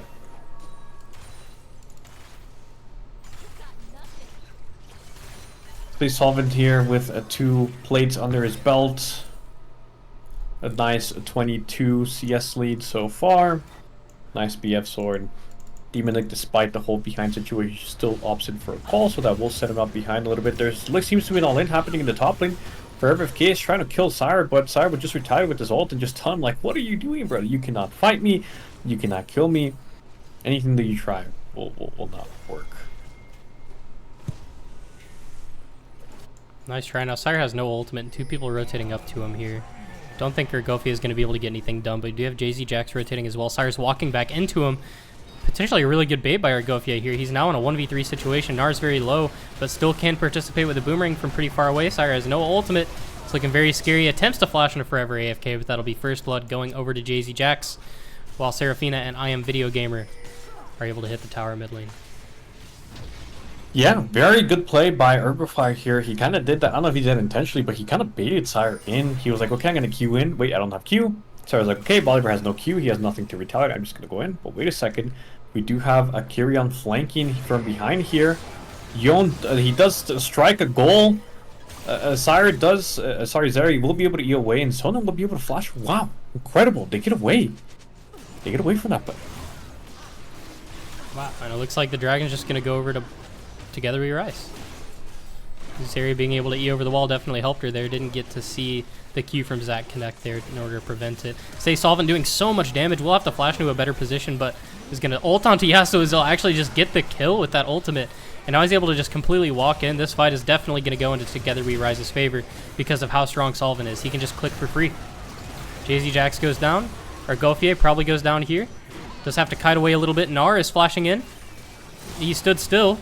Didn't land on a trap, but he stood still. And he's still going to be able to get the ult off onto Caitlyn. A very nice play by Forever AFK. I Am Video Gamer going to try his best to salvage this situation. If he can get a Q3, there's a chance he can kill the Zeri here. But has a lot of abilities to dodge. He chooses to leave. Fair enough. Meanwhile, Sire. Meanwhile, Sire, as always, able to take this tower off of Nar's Roam. Nar's Roam was pretty beneficial for them, but is it worth losing your tower? Sire will continue to snowball in this case.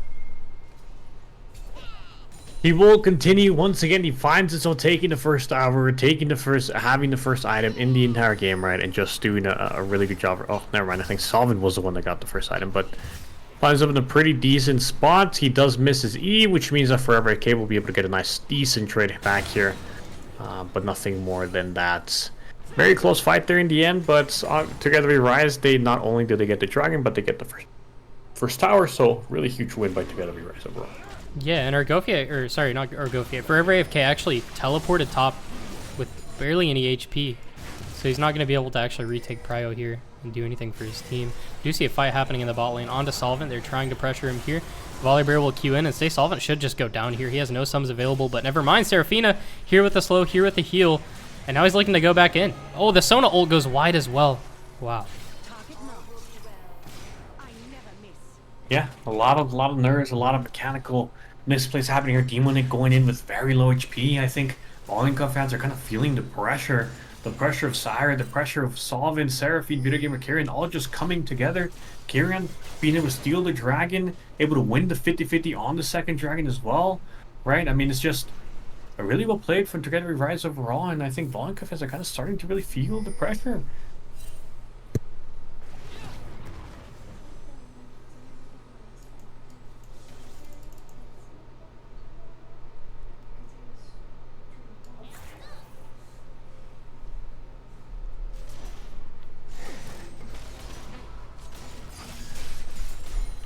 Not much going on for now. We do have Herald available. Fight going on in the mid lane. Looks like JC Jax Arcane just stuff will get popped. Game trying to happen in the bot lane. The Airify will ult in to land a stun on Soraka. The slow will land as well, and they're barely not going to have enough damage to finish off Seraphine. She manages to get away. Zaki coming in will not knock up Sona, but he will slow her down. Getting very low. The heals are coming through. Just needs one more auto attack from Solvent here. He will pick up Sona in the end there. And just as all this is happening, there's also a fight happening in the top lane. This is gonna hurt Tunar. This is gonna hurt Forever. Wow, just one E landed and all of his HP is pretty much gone. Sire just being so oppressive once again.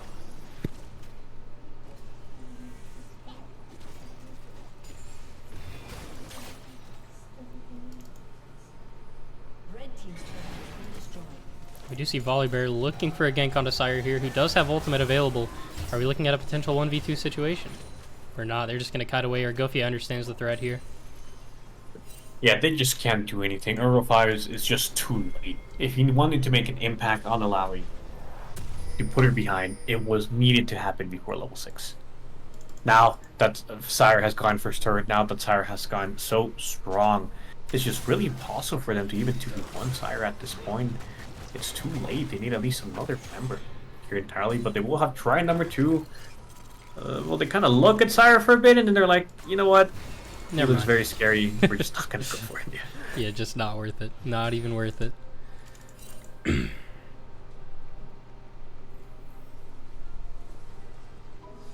have a dragon spawning pretty soon.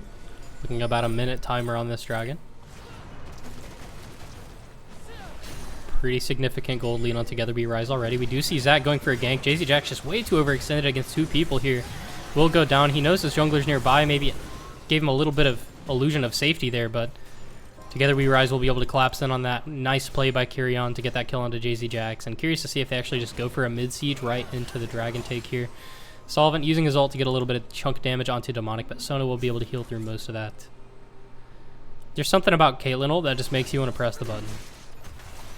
You're like, ooh, free damage. A nice bit of the Zach does try to E in, but Demonic saved the Z to be able to get away and will be completely fine. But yeah, Dragon's still up. I think this will be mid tower going over to Solvent here, and they should be able to rotate the Dragon safely and take it. And this will be their sole point.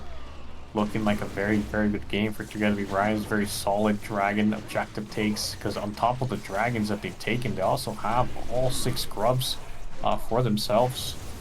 Even Video Gamer's gone to the point where he's just taking Argo Fire's Gromp, but he will go in anyways and will try to finish off Oliver in the end. It will not be enough, so the ult will go wide. JCJax will get rooted. Zac tries to go in. The ult, he tries to flash in, but Demonic will be able to flash out and save his life. That Sona ult going wide, definitely not what you want to see if you're BCF right now. Yes. And meanwhile, Sire in the top lane, literally zoning Forever FK in between 2 towers, not letting him enter and farm. We've seen proxy happening in the first and second wave, but have you seen proxy happening in the second and the third wave? Okay, Sire, once again, in a 1v2 situation, does not opt to actually go for the tower here. Does not have ult available here either, but Argofia and Forever AFK are very low. Forever AFK will be ulting in. The Seraphine ult, your Sona ult comes through, excuse me. My gosh, the 3rd time I'll get the champion right. The Soraka ultimate comes through, but Demonic will slide in and get the kill onto Mr. Sire here. Meanwhile... Go ahead. Yeah, I was just going to say, and it feels bad, right? Because all that effort to kill Sire, and all you get is 300 gold because he doesn't even have a shutdown. He doesn't even have a shutdown like he did last game, so really it's just a 300 gold, and that's it. You can't get anything of it. You can't get a turret. You can't get an objective. You can't get anything, really. So it's just, congratulations, you got the 300 gold, and that's it.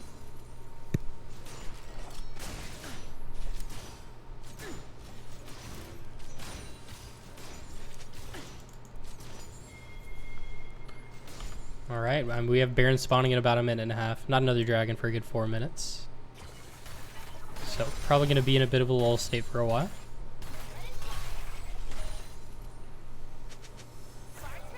Yep, not much is happening here. I think if Ballingka fans want to look at a situation in which they win the game, I mean, they really need to shut down Solvent. I think Solvent has really picked it up in the second game, doing a fantastic job, pumping out a lot of damage, being very oppressive, doing a lot of DPS on those turrets. Video Gamer is at a point where he has scaled a little bit more. Zac trying to look for an engager. Kyrion does not land the E, and Ergofire will be able to get away very easily. But we see that, Video Gamer will land his own ultimate onto Forever FK, but Forever FK does a really good job kiting out the E re-engage from Video Gamer, and it will be his death. Ooh, he barely sidesteps the Q3, and it will be Video Gamer finally going down and a kill going over to Forever FK. Very well played by Forever FK. Absolutely, but that's 3 members being sent top just for that situation. So Stay Solvent and Seraphina are going to be able to take this second mid tower. We'll see Argofia flashing in onto Seraphina. Will pop the support shield, but that's a ton of damage coming out from Zac. A very nice Sona ult lands to try and peel everyone off. Kyrion waiting for his next cooldown. Actually ease away instead of Eing in. I think they could definitely win this if he ease in. Stay Solvent is very, very strong, still walking up trying to get these autos in. Is it going to result in anything? JCJax coming over the wall. Stay Solvent in a very scary spot. He's going to get pulled in by the E. He's going to go ahead and instantly flash out of the QQ from JCJax just to make sure he doesn't get collapsed on by that volley Baron. Completely one shot, giving away his 450 gold shutdown. Meanwhile, top lane, we actually have Forever AFK doing a little split pushing of his own on the opposite side of the map of Sire. JCJax in a very uncomfortable position. Zac will be engaging here, but Zeri and Ergolfi are here to peel.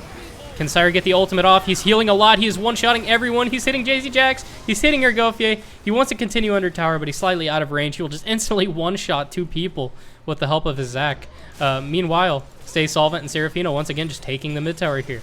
We're looking at a 7,000 gold lead being used very, very effectively. Demonic getting absolutely exploded by Stay Solvent as well, and he's going to be able to easily take down the Gnar here as well with the help of Soraka, I believe.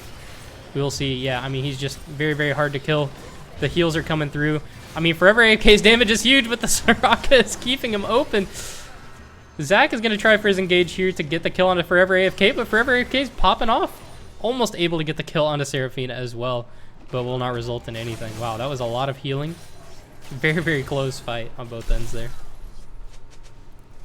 Very, very close. Really well played by Forever FK in the end there. If he landed that last Q, he would have killed Seraphina at the end as well.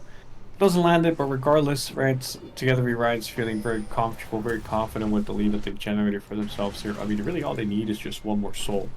And statistically, they have an 100% win rate, chance to win the entire games.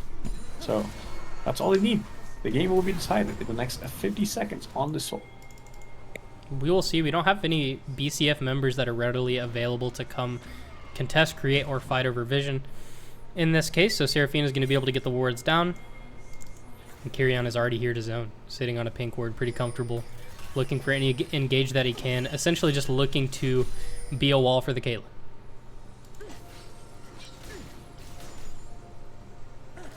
So I think the bright side the Ballin Cat fans do have is the fact that Caitlyn does not have flash.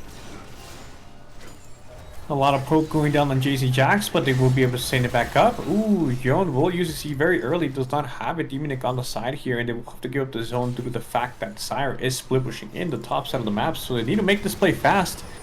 Solvin doing a really good job just pushing mid to add more pressure onto them. I might even just give this the Dragon entirely and just go mid lane, but looks like they are trying to contest here. We have seen that Kyrian does have the capability of winning the 50-50. Forever FK going in with a really nice stun, and everyone literally jumping over the wall and deciding to teamfight here. They will end up killing one. Zac goes down as well. Caitlyn goes in. Double kill for Am, a video gamer. Yon tries to ult in, but he will go down as well. But meanwhile, Sire.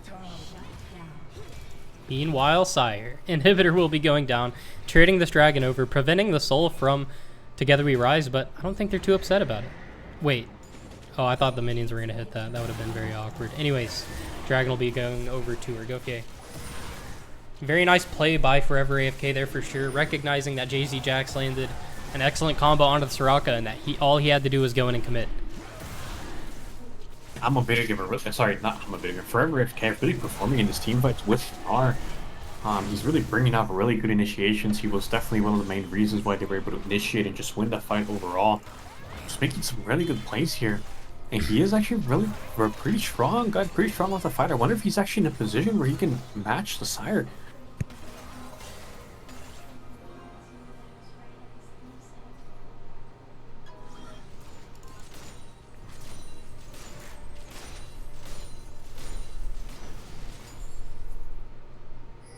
And we do see Together We Rise approaching the Baron here, starting to take the space over. Gonna have to address the waves first, but they could definitely look at something like this, especially with Nara not having flash in order to make another really good engage like that. Makes it a little bit easier for them to play. We do have Sire and the bot side as well. Has TP if he needs it, but I wouldn't be surprised if we just see him there forever. And we do run into the same situation. Is Nara gonna be able to match Sire? I'm sorry, there's a fight happening top lane that I'm just completely missing. Looks like cooldowns are being used, but no one's going down here. Should be able to get out scot-free. Yasuo Zil waiting on his ult to come up. Very, very close, but won't be able to secure anything there. But yeah, now we're seeing JZ Jax actually having to match Sire here, which is kind of what we were referencing to earlier. But once again, JZ Jax being a lot of his team's teamfight power and now forced to match Sire in the side lane is not super ideal for BCF here.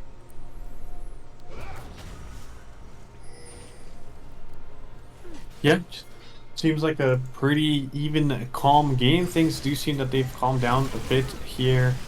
Looks like they're actually starting off the Baron. They just started off the Baron. I'm very sure that Ballin Cat fans are aware of this. Video gamer goes with long pucks on Bolivar just quite a bit. He does have ultimate and flash to be able to go for the steal. They are trying to posture to be able to initiate a fight. Zac goes in. Ooh, and Urgrafile will get one shot. There's not even a 50-50. Really nice Sona R flash onto Caitlyn, but it's just not enough. Really, Jono landing on the Seraphine. Zac will be able to finish off the Baron in the end. Yon is 1 HP, but it will not be enough to finish them off. And Sire will TP in and just finish Forever FK. They will take the Baron. They will win the fight. And they're feeling really good about this result. Yeah, Forever AFK definitely bringing it back. I mean, we saw this happen last time as well. He played Nara on game 1, really, really struggled. And he played it again the second time. I guess he just needs a warm-up. We're seeing the teleport come through from I Am Video Gamer. I mean, he bought them some time.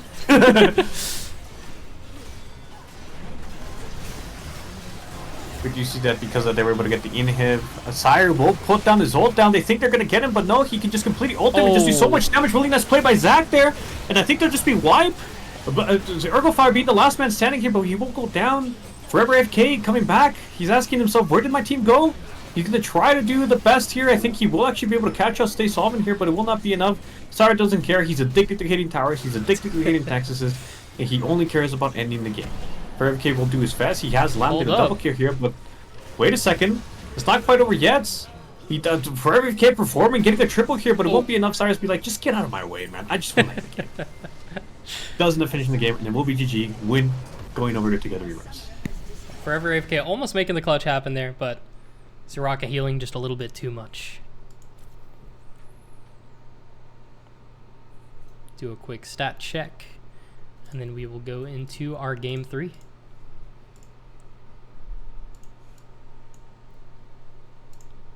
Yeah, very good performance here by Together We Rise. Once again, Sire showing up. And last game it was only Sire. Now Sire and Solvent and the rest of his team is just playing a lot better. Solvent playing really well, Seraphina playing really well. Carry on with some really good steals. Video Gamer also playing pretty well as well. And yeah, it just seems like this game was a lot less close than the last one. And now they're up to match point. It's now or never. They have one shot at winning the series. Luckily for them, this is winner's bracket, so if they do lose, they still have another opportunity down the loser's bracket. But yeah, it is now or never in this third game. All right, we'll be having a BCF on blue side this time.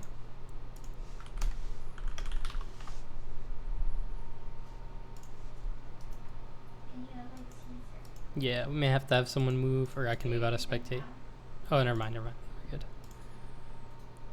Okay, I do have to step away for 1 second, so bear with us while we get everything set up here.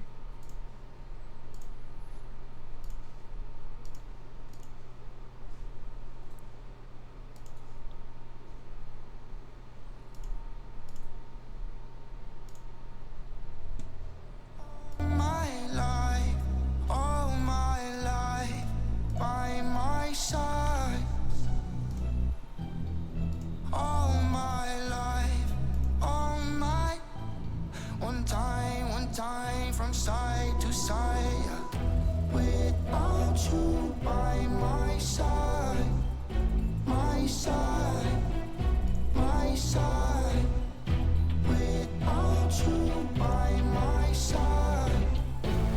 One time from side to side. Peekaboo, I see you. Peekaboo, I see you. Looking at me, looking at you.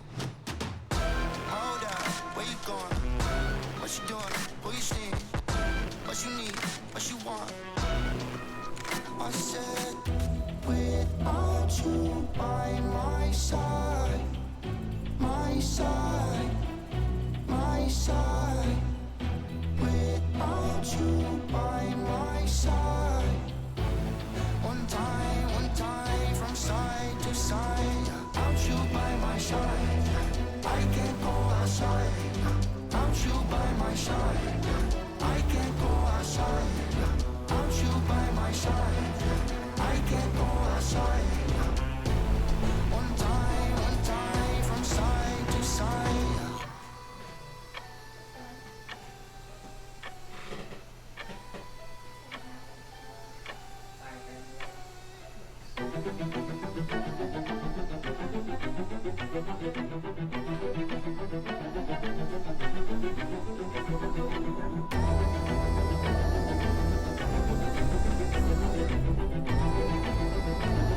Alright, looks like we're getting right into the next draft here.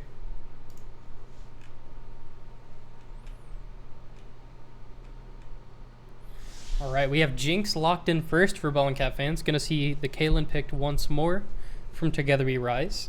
Nocturne being a new addition to this comp. And we're seeing the Lilia come through as well from Ball and Cat fans. We are Together We Rise. They say, okay, Solvent is like, I feel very comfortable with the Kaylin, so they're just deciding to pick it again. Ball and Cat fans still following the strategy of putting Demonic on a hybrid carry. which is a Jinx. We'll see if their support pick changes or if it stays the same. But yeah, I think that was the main thing that they might need to change. I think Jinx probably feels like a better pick into the Caitlyn due to the fact that she can manage her range. But yeah, they finally get the Lilia, which I think is obviously, we talked about Lilia. Very good pick right now. Has a really nice clear speed. Just for team fighting can be so good with the 5-man sleep, the 4-man sleeps, the 3-man sleeps. And the classic, the Braum pick. We understand that this pick has just been absolutely prevalent in. Never mind, it's gonna be a Thresh. You changed your mind. Thresh coming. Completely change it on. Thresh really good with a Jinx. Thresh is just really good at repositioning his AD carries into a good spot with his Lantern. Just a very volatile, not volatile, but very flexible support pick. But definitely does require hands, does require you to perform on the champion for sure. And it looks like the Rise will just go with Melio. Melio will extend the range of Caitlyn, making her have insane amounts of range. Give sustain, just a good, classic, consistent pick. And we'll be able to R the Thresh hook. And we'll be able to R Lilia sleep as long as he doesn't get slept as well. Yeah, I'm curious to see if we get a different mid laner brought out from Ball and Cat fans here. We do have a very AP, thank you. We do have a very AP heavy jungler. So maybe the Hui is not as ideal this time, but we'll definitely see what the goal is for them there. The Hui's been left open, but it hasn't worked the past few games, so. Exactly right. If it's like if you keep trying the same thing over and over again, it just keeps not working. We should try something different so that we get some different results. So I definitely would like to see JC Jack just trying something different, right? Just so that he also doesn't go away with the series with the regret. It's like, I just played 3 games in a row and we did not win the same game. So I think just having him pick on any of the classic random that super meta Corki or Tristana mid that are just absolutely prevalent in the competitive mid lane scene would be, any of those would work perfectly, especially with the Lilia IP. But yeah, really what I care about as well is just a top lane pick. Sire will finally have a counter pick, so I'm kind of worried for FK here, but we'll see what he has decided to go with. And we're seeing the Yasuo versus Orianna matchup in the mid lane. Definitely the last 2 champions I expected to be locked in for this game, but we do have the nice Orianna Nocturne combo on the side of Together We Rise. Not too much synergy for Yasuo here. I mean, the Lilia sleep does create some nice openings for him, especially with the Thresh. And we're looking at a Kled pick, a Kled blind pick from Ball and Cat fans. Let's see what Sire has to respond in this case. The Alawi is still open. The Trundle's open. Looks like none of the bans went to Sire this time. I think they kind of understand now. He's just going to pick whatever he wants. Yeah, but if he has just such a pull and you can't exactly ban him out, might as well just leave everything open. People decide to go with the Trundle. I think it's a good pick. I think Kled definitely does have a chance to win in the early game, but it's a very volatile matchup in the sense of whoever really starts to get the lead will completely take over. Right, and that's just a trend with Trundle as a whole. I mean, he's a stat stick. If he's able to get any sort of lead, and as long as he can't get just extremely kited out, he's going to click on you and you're going to die. Exactly, he just needs to click. That's completely right. Like, literally, that's all the champions see. The only skill shot that he has is his pillar. That's it.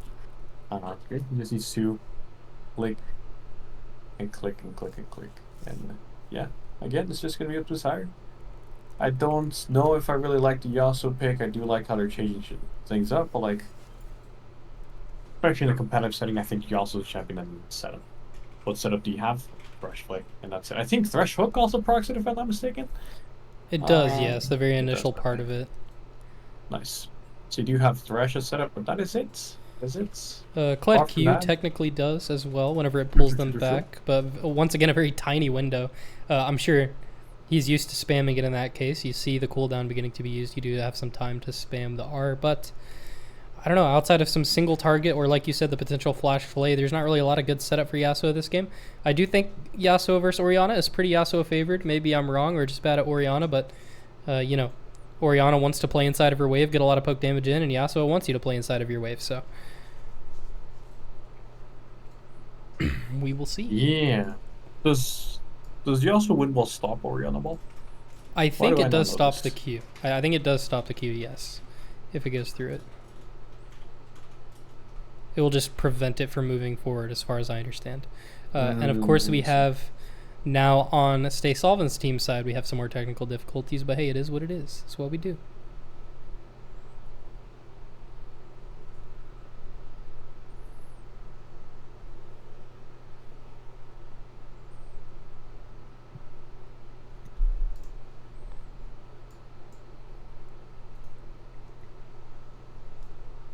Yeah, so is a ship pick here. Yeah, I mean, it makes it really hard. Like we already discussed, the setup situation is very hard. I think it's probably good into Orianna, but we will see. We will see. And we haven't seen I Am Video Gamer pull out the Orianna yet, so I'm very curious to see how we're able to make this work. Once again, really good synergy with the Nocturne. I tried that combo for the first time the other day. Once again, when I say the other day, I usually mean months ago, but yeah, I didn't realize how early you could activate that Ori ult before Nocturne gets out of your range, and it still gets the effective pull there. And I think Nocturne into the Lilia should do pretty well, especially with the assistance of Orianna getting a lot of that move speed going. So much move speed on the side of Together We Rise just from the Orianna and the Milio. The Nocturne and Caitlyn are going to be able to do some good work here.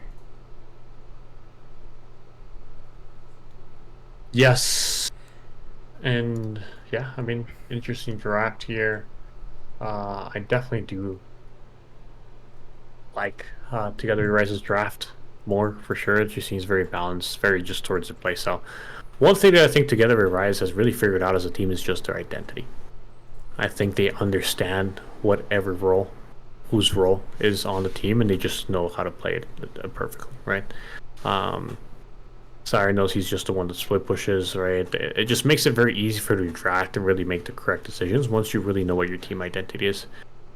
We saw that with Tryhards struggling with that at the very beginning, and I think because they were able to identify what their team identity is, they were able to make a comeback and really win some series on the back end. But yeah, I'm really worried about this Yasuo pick on Balikov hands. It's just, we'll see. Maybe JC Jax completely surprises us and completely destroys Orianna. I'm a video gamer here, but it's just a matter of time that we see. Looks like we are getting More there's some more technical difficulties. Yeah.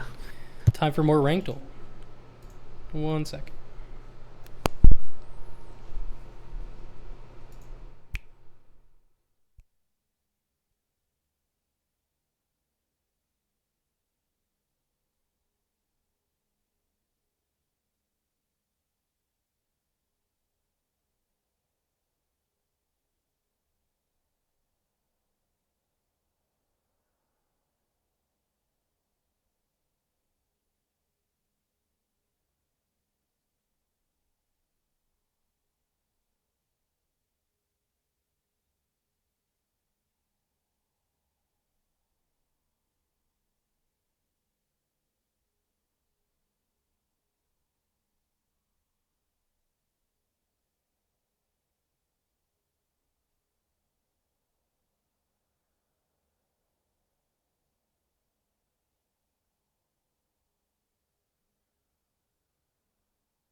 Okay, we are back in. Apparently, Serafina was using someone else's computer. They had to restart and did not know the password. So we're either going to be getting the fill for Together We Rise in, or we'll be getting her logged back in. But the draft is already complete, so even if they do get their fill player, they're going to have to stick to the draft.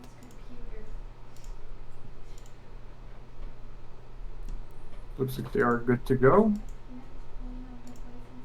So we just get standard situation happening here. Okay, yeah, we're all good. Back to ranked ult it is. We got 3 minutes to kill. On game 3, will we see a reverse sweep? Who knows? Who knows? It's definitely possible.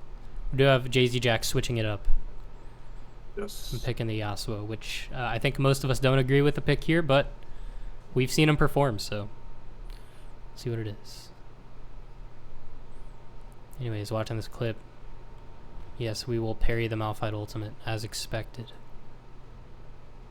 Malphite is standing still This is looking like a bronze. It Oh, is, bronze and I can't player. tell if it's like a challenger player that's already played for 8 hours and is just bored, or if we're looking at bronze. But I think we might be looking at bronze here. Maybe even iron. Yeah, I don't really know what's happening here. I mean, I do like to see the Akali walked up for the wave. I mean, I guess we'll watch it again. This is a weird clip. But Akali's walking up to the wave because she's like, hey, my Malphite's here, going to help me get this crash off. You know, we're good. Baits a Fiora to come in a little bit. But then we willingly Malphite ultimate the Fiora with parry available. Just assuming she forgot the button existed. Akali ulting it at the same time and actually got stunned. I missed that. Yeah, I'm gonna say bronze. Yeah. It was silver, okay. Okay, close enough. And it looks like we're out of videos. Let's guess platinum. Okay, it was a master clip. Perfect.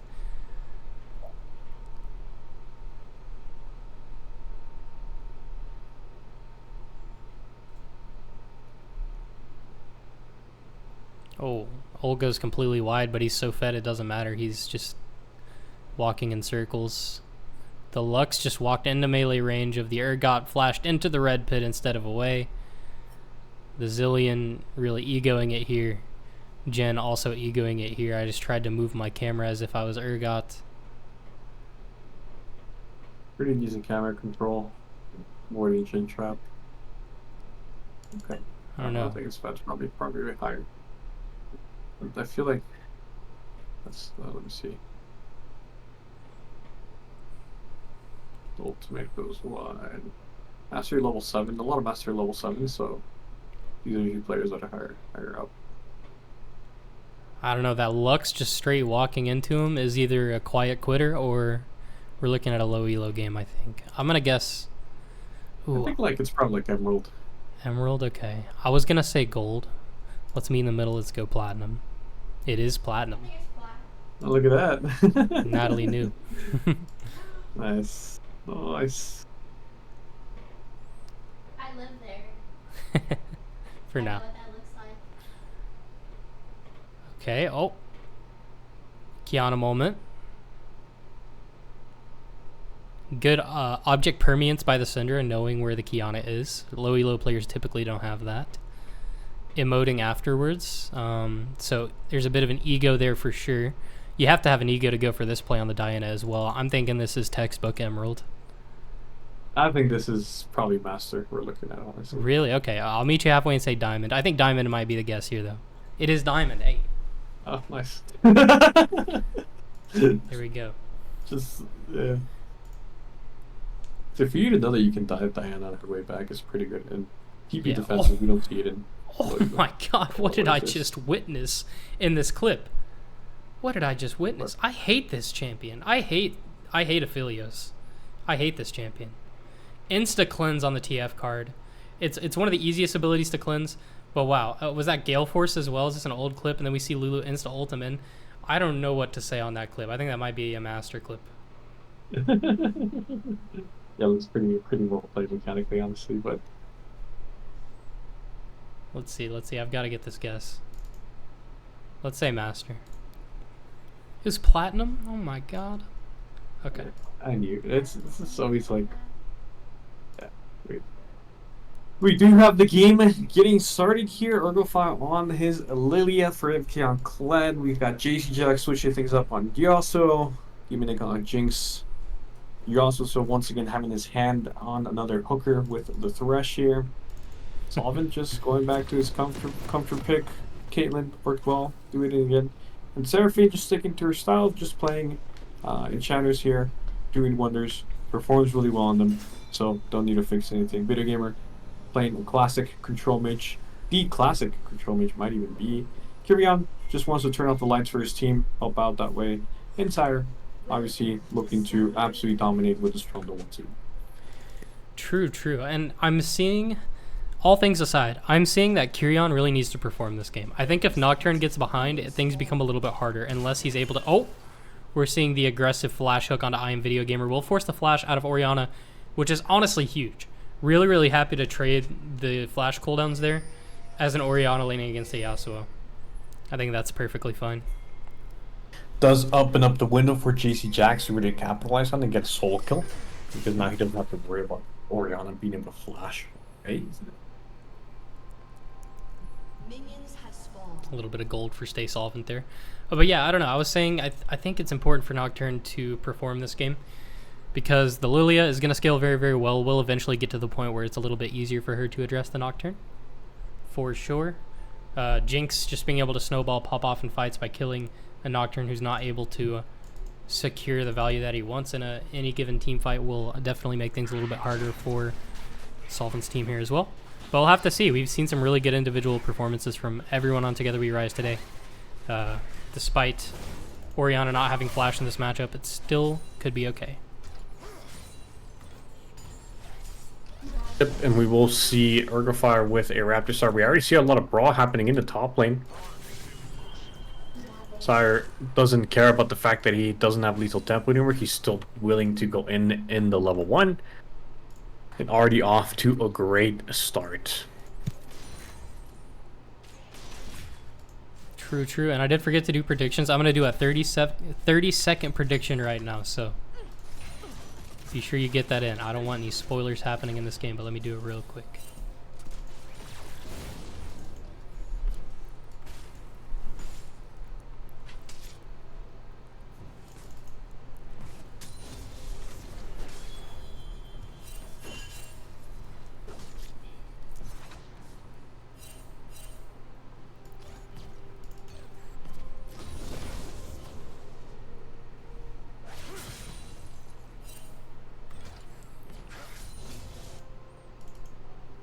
Do have Lilia actually going for a 3-camp into invade here. Gonna instantly start the blue buff using 2 very important cooldowns here while Nocturne's already rotating over. I think she's just gonna have to give this away probably. Yeah, she doesn't win this. She does not win this. Will be forced to flash, but Kyrian can flash in retaliation. Yasuo Zilla is gonna land the hook in this case, but I don't think it really matters. It's not gonna result in anything. Looks like the gold still went over to Kyrian for the blue buff as well. Very, very aggressive play by Urgofia there to try and go for that invade. Yeah, really weird invade to happen. You don't win 1v1, you don't have priority. It's just very risky invade to go for, right? Usually if you go for an invade, it's because number 1, you have priority, or at least you win 1v1, right? But you didn't have either, so he just Doctrine. We know he's very good at dueling, right? His ganks do suck until he has ultimate available, but his dueling is still nothing to be underestimated. So really good job by carry on there, and Urgofire just looking to just gank top lane. He's just going to go directly for a top lane gank here. He doesn't care about farming for his camps. He's going to look to go for a top lane gank here. He will get some damage down. Actually doesn't land any damage, just the pressure allows for every AFK to get a really nice trade in. But yeah, now he will finally go back to farming, but carry on very ahead in tempo, very ahead in farm, very ahead in gold in this jungle matchup so far. Yeah, and it was looking like Sire was going to have to just give up and take the TP there, but he's actually not. He's totally fine. He's healthy. He's got this wave coming into him. They weren't able to do enough damage. He was still able to keep his ghost cooldown as well.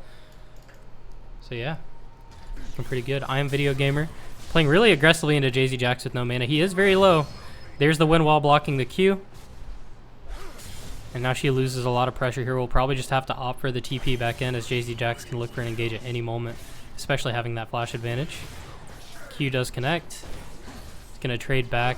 Doesn't want to extend the trade. Does have Forever AFK here with him, but he will end up opting to go back topside. Just realized that we actually don't have a flash of Forever AFK, but we do have Kyrian ganking JZ Jax in the mid lane. The Q will connect. He's going to spell shield the Yasuo Q. Does he flash over the wall? He is able to actually break out of that tether. Urgofia is here, a level down, but Forever AFK is here as well. I Am Video Gamer has no mana. Kyrian is going to go down.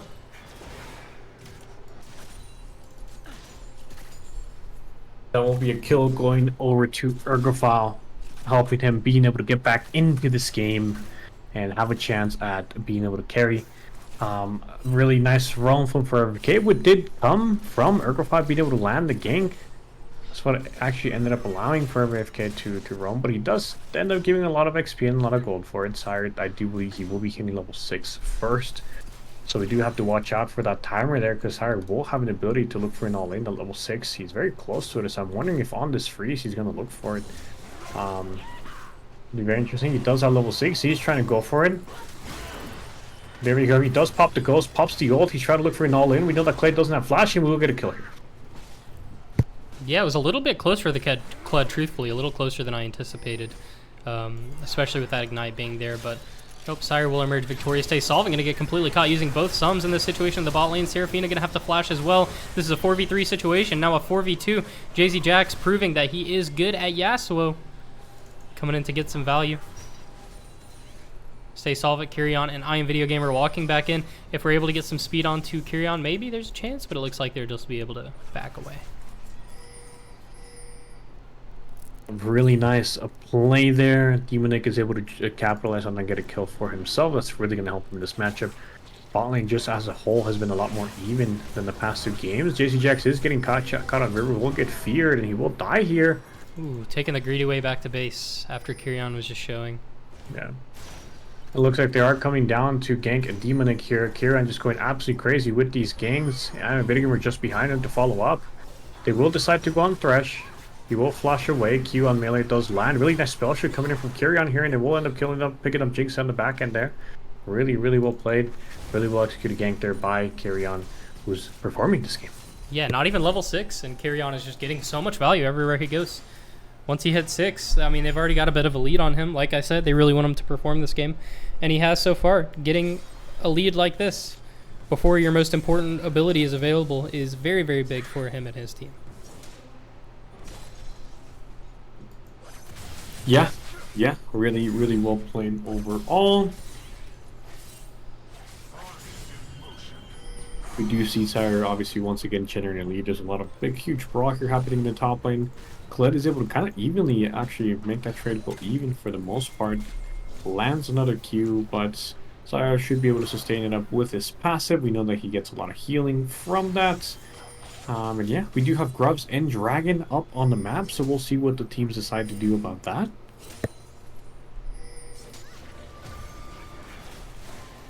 And Kyrion once again making an engagement onto Ergophia. No spell shield, which is a pretty key cooldown. We'll be down for another 15 seconds here. He needs to do a camp and hit level 6 though. I think he needs 2 camps left. But they don't want to give this dragon over for free. Want to fight over the vision at least a little bit here. And it looks like JZ Jax is trying to walk and zone Kyrion off of his buffs here potentially. I Am Video Gamer forced to recall. Does not have teleport. Was very, very low on mana, but it looks like they're not going to be able to capitalize off of that as he's been in Fog of War for quite a while. So Ball and Cat fans will not opt to do for the dragon here.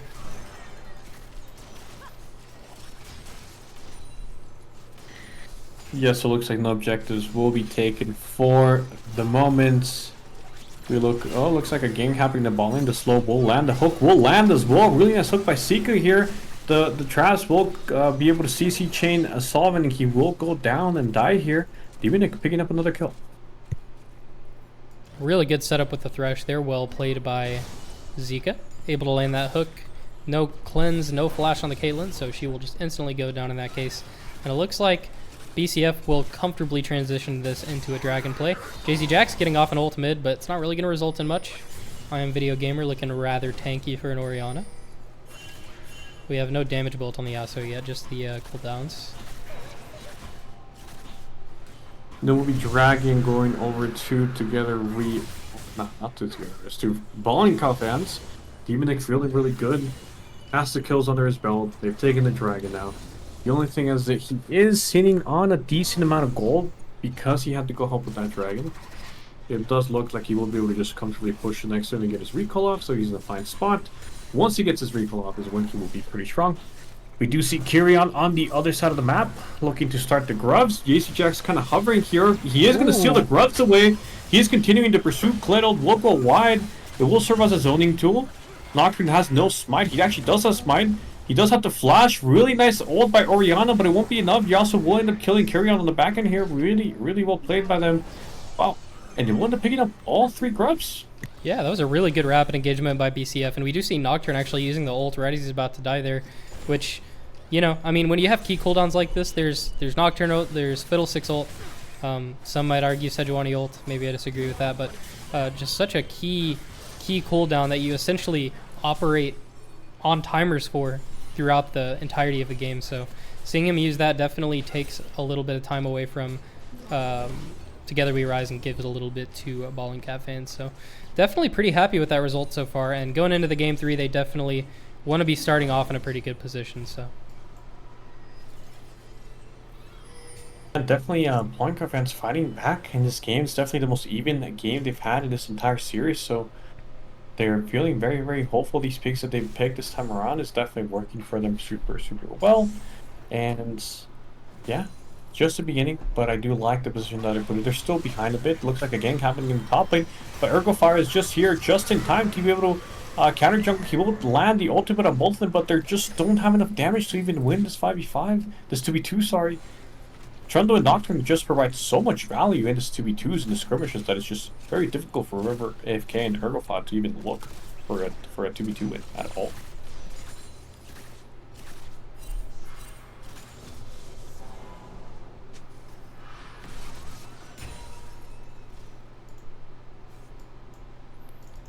Now we have Kyrian and Sire just straight walking into the blue side of BCF's jungle here. No camps up for them to take. But they'll stand here anyways because they can. Yeah, so we do see that Demonic and Zika are in a much more favorable spot this time around. I can definitely see that Solvin and Seraphine are posturing a bit more scared due to the fact that Yasuo can land that ult. But a fight happening in the mid lane. Actually, JC Jax does end up forcing out Video Gamer's flash. Because he was about to land in the knockup, and ultimate maybe might have turned into a solo kill. So really good job, JC Jax kind of showing up on this Yasuo. He is up around 20-30 CS, so really good job from him, really showing up in this game number 3. We do see Ergophile sitting here in the bush in the bot lane. Ooh, Zika will flash Flay. He will land the Q, but the flash comes in. Nocturne, the ult team will here retaliate with the counter jungle. The TP's coming in from behind him in the Video Gamer.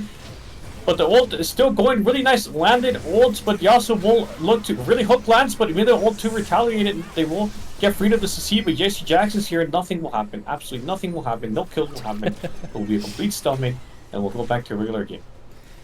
And that's a game 3 moment for sure. Lots of people hesitating, don't want to be completely committing to some of these fights when they look so close. Makes it very, very scary for both teams. Even though we have Together We Rise on a 2-0 run right now, knowing they only need this last win can definitely still put the pressure on them of that reverse sweep. Yes, it can. We've seen it happen. Actually, we almost saw it happen before the last tournament, I believe. We did see it happen, but yeah, really close fight, no kills, really even game so far. But the thing that Ball and Cat fans do have going for them is the fact that they do have the Mountain Crate and the 3 grubs. It looks like they're already going to be getting first move to this next set of grubs. Actually, not grubs, it would be the Rift Herald coming up. We have a teleport coming in from Sire. Agofia is here to proc the sleep, but I think he 1v2s here, I'm not going to lie to you. I think he's simply 1v2s here. Forever AFK, able to pull him back. The Ignite actually makes a really big difference in this small fight they're having here. Kyrian and Seraphina have roamed up into the top lane knowing that this Herald is available. Kyrian and I am Video Gamer able to collapse onto JZ Jax here. Will we see the Orianna Shockwave come through in order to get down JZ Jax? We don't need to. JZ Jax will be going down, trying to rotate over and save his team there. The Ignite almost takes down Sire, prevents a lot of that healing coming through for that fight, but he still is totally fine. And he's going to result in taking the top tower. And we might get a meanwhile Sire moment here in about 10 minutes. Yeah, I do like that Demonic and Zika do kind of cross-map this, and they're like, okay, we see Seraphine on the other side of the map, we're just going to zone Solvin from a wave or two. And they do successfully do that. They don't. Solvin also does a really good job defending. They don't end up killing him at all. And Solvin will be back in lane. No, sorry, not Solvin. Seraphina will be back in lane, and they'll be able to lane only once again. Urgraf also starting this dragon, but Kyrian is here to contest. Solvin and Seraphina are rotating over. Ergophile does have to get off a bit, and Nocturne will connect. They will end up killing Ergophile in the end here. And I think that's going to be Dragon going over to Together We Rise. Yeah, I mean, it looked like Ergophile had a lot of illusion of prio in that bot lane, but just due to the fact that Kyrian was there to follow up, got vision of him actually starting the dragon. I don't think Ergophia's plan of sneaking the dragon there was very effective, but a nice try. I see why you went for it, but we just had a really nice rotation over from the Together We Rise bot lane as well to stop that. Yes, and Together We Rise, after such an even game, they definitely, after that fight in the top lane and this dragon that they just got, and the kill on Ergo5, it definitely is the lead will tip convincingly towards their favor. And we do see Solvent here trying to take the bottom tower, ult going, landing on JC Jax. Sire's actually roaming. He's roaming over to kill. So JC Jax will flash away and survive. The bottom tower is on 1 HP. We're seeing action on 2 lanes right now. Zika will step on the trap, but nothing will come of it. They'll just be able to take the turret and then back off from there. And Sire will happily go top after casually getting JC Jax's flash there. You don't expect someone like Sire to roam to your lane whenever you're playing mid, so I imagine JC Jax might have been a little bit upset about that one. I definitely would have been. Oh, I'm Video Gamer face checking into the Lilia here. Will get slept, but we have Kyrion nearby in order to try and peel. He's not going to get one shot here. The Flay actually does not connect onto I Am Video Gamer, but instead onto Kyrion. It looks like Kyrion is egoing this fight. He has his team approaching, but he's getting very low very quickly. And it looks like I Am Video Gamer will go down to an ultimate from Demonic across the map. Nocturne will also be going down to the Lilia. Seraphina also looking in a very uncomfortable position. The snowball will land. And I don't think there's a way she can get away. She has no Q. Lilia will be able to secure this kill, stay solved, and going to instantly rotate mid to get some sort of push, some sort of value there. Demonic will be able to take the spot tower. And we're looking at a classic scenario that we see in many, many games of the Jinx. The Jinx gets ahead in the early game. She has decent setup from her team. They have Lily asleep. They have Thresh to peel for her. And they have Yasuo to capitalize off of the sleep as well. This is definitely a situation where we could see Jinx popping off in a lot of these fights and just completely 1v9ing. And we know if anyone can do it, Demonic can, so. Yeah. I think this is a time where we'll see if everything that you've been saying, everything that everyone's been saying about Demonic is correct. It is his time to save his team from the dire situation of losing a game 3 and just getting 3-0 and getting sent home. Well, they don't really get sent home, they're already at their home, but you get the points. So yeah, we'll see. It's just up to Demonic to really perform here. He does have, again, he has Thresh, he has Zika to peel him, to provide the peel. He has Ergofire with a perfect setup, with a nice little ult. He has a lot of tools to be able to pull this off, but we'll see if he actually does it or not. Yeah, and it does lead me to think about, once again, just the identity of Ball and Cat fans' comps here and what they want their win condition to be. We still want to play for the Yasuo. I'm sorry, that was an insane hook onto Stay Solvent, by the way.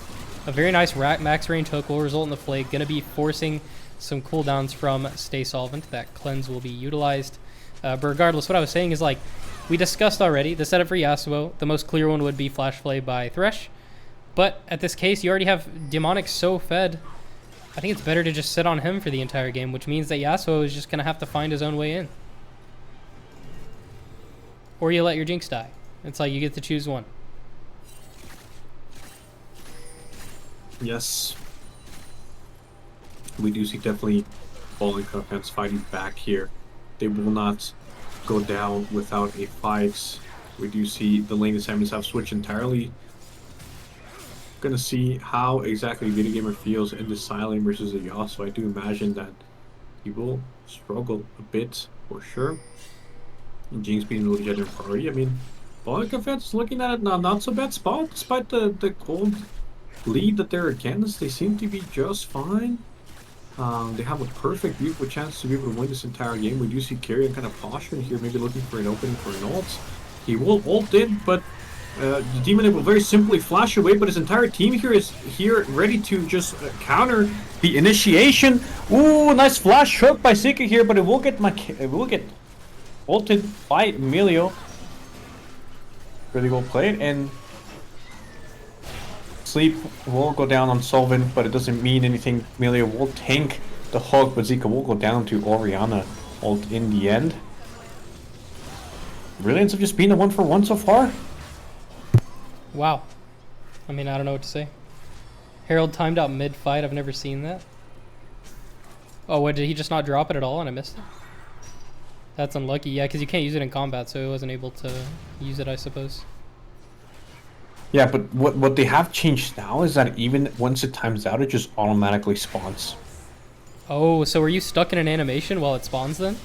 In the middle of the fight? I don't think there is an animation. It just spawns. It just Okay. spawns it, like literally just spawns it. Oh, Sire is in a position no one expected. Gonna chomp a little bit of some deer meat, and Argofier will be running away. Yeah, if there's someone you definitely do not want to face, it's gonna be Sire.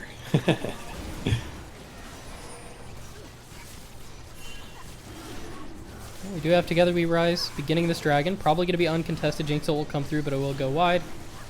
Not in range to take the dragon either. Gofiai going to be going down to 2 ultimates there.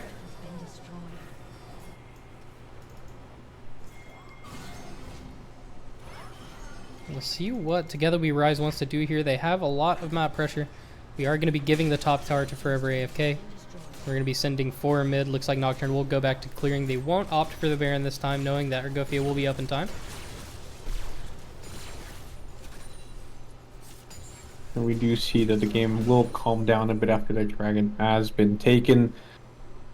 Demonic still has not died for a second time. We do see he has a Rudons now. So he's in a pretty good spot. He has the same amount of items as Sire. Sire is sitting on 2 items. Demonic sitting on 2 items as well. JC Jax now sitting on 2 items as well. So they're not in a bad position at all. They're really only down like 2.5k gold.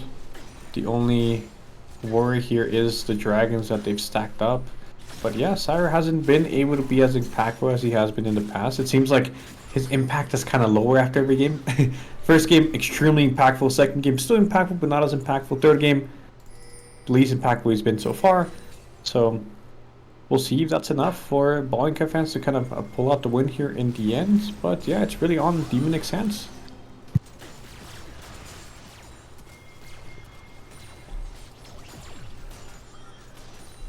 I do want to point out, I Am Video Gamer has been doing pretty well for himself this game as well. Granted, it looked like a pretty rough matchup for her, especially at the start not having flash. Still, really nice scoreline. CS is a little bit behind, but still, you've got the shockwave for the fights, and that's all you really need it for. Got some really good move speed buffs for your team as well. Really beneficial on the Nocturne. And I don't know. We'll see how it goes. Some massive shockwaves could turn this game. Should prevent Demonic from being able to snowball in these fights. But a very nice hook lands from Zika. Nocturne will retaliate with an ultimate of his own, but now he's stuck in the cage from Thresh. Jinx is getting her damage off, but Demonic cannot walk in any further. Caitlyn is just providing too much pressure from such long range.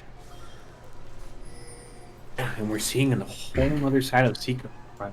We saw Zika game number 1 missing a lot of blitzcrank hooks, unfortunately. This time around, his hooking game is on point. That he's really been stepping up to the plate so that his team is able to initiate some of these fights. A really good job on him. Fortunately, he's going against a Caitlyn with Cleanse and Amelia with ult, so it does make it a little bit difficult, but despite performing, landing those ults, forcing those cooldowns out, and it definitely is up to him to find these picks so that his team can win some teamfights here.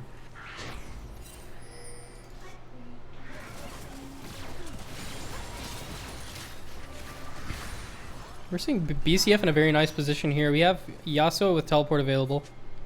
Curious to see if they actually go for the Baron start. They have waves in pretty decent positions here. They're not going to. They're just going to opt to take some more vision control on the red side of Together We Rise. Yes. I do things have slowed down once again. As expected for a game 3. Yes. People are a lot more nervous. People are a lot less proponent to taking big risks. We do see... never mind, I thought there was going to be a side lane fight happening with Sire and JC Jax, but JC Jax was making a huge mistake thinking that he could win that 1v1. But you see Sire opting in for a lot of armor.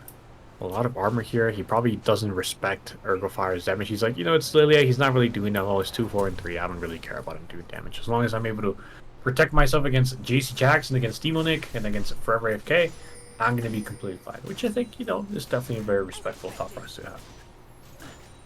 Yeah, absolutely. Building into who he knows he's going to be side laning against. Won't be any AP threat side laning against him, typically. But Lilia is definitely something to consider. We see the double burn on her already, so definitely doing damage. I mean, Lilia is not looking too fantastic in the scoreline and CS department, but when you build burn damage, it matters a little bit less if you're behind, to be truthful with you. Always going to get some good value from that. Yes, especially on the champion at Lilia. She's in a really good spot right now. can, even if she's behind, she can still, it doesn't matter how far ahead or how behind she is, she will always be able to land 5-man sleeps. As long as she's flashing ultimate up, looks like they are going to be looking to collapse on Sire. Here, Sire turning on his ghost, but JC Jack's just dashing all over the place. Dashing, I think he literally just put all minions on dash cooldown. They will TP in, carry on ulting in, and Videogamer TPing in to try to help Sire out. They will be successful in putting JC Jax down. They are turning around, Sire going in, but his ult is not going down. Everyone's rotating. This fight is turning into a 5v5. It's up to Demonic to really carry this team fight. But looks like it's just going to end there. Just a trade, 1 for 1. You get Videogamer, we get JC Jax, and we'll take an even trade. Yeah, and we're seeing how hard it is for Demonic to actually play these fights out. Like, he's playing mechanically well, but you know, you have your Kled, who just gets dismounted so quickly. You have your Yasuo, who unfortunately was just too low and too weird of a position at the start of that fight. Otherwise, you have your Thresh for your front line, and they're just doing too much damage. Like, it's so hard for them to walk into Caitlyn or Orianna. There's just so much zoning, so much pressure there. And then on top of all of that, she's got to be able to respect Kirion's ultimate too most of the time. Nice hook's going to land, but the smite will still come through. And that's going to be another dragon for Together We Rise. Yes, and as Banana Brown said earlier, all of Ballinka Fan CC is on Thresh, right? Especially with champions like Orianna, Caitlyn, Melia that have such huge range, it's difficult for Jinx to really put damage on them, right? Unless Zika lands a hook. If he lands a hook, it makes it very incredibly easy for a Demonic to follow up and do a lot of damage. But if that's not the case, they can really just space out Jinx damage. It makes it very difficult for Jinx to just right-click on the enemy team.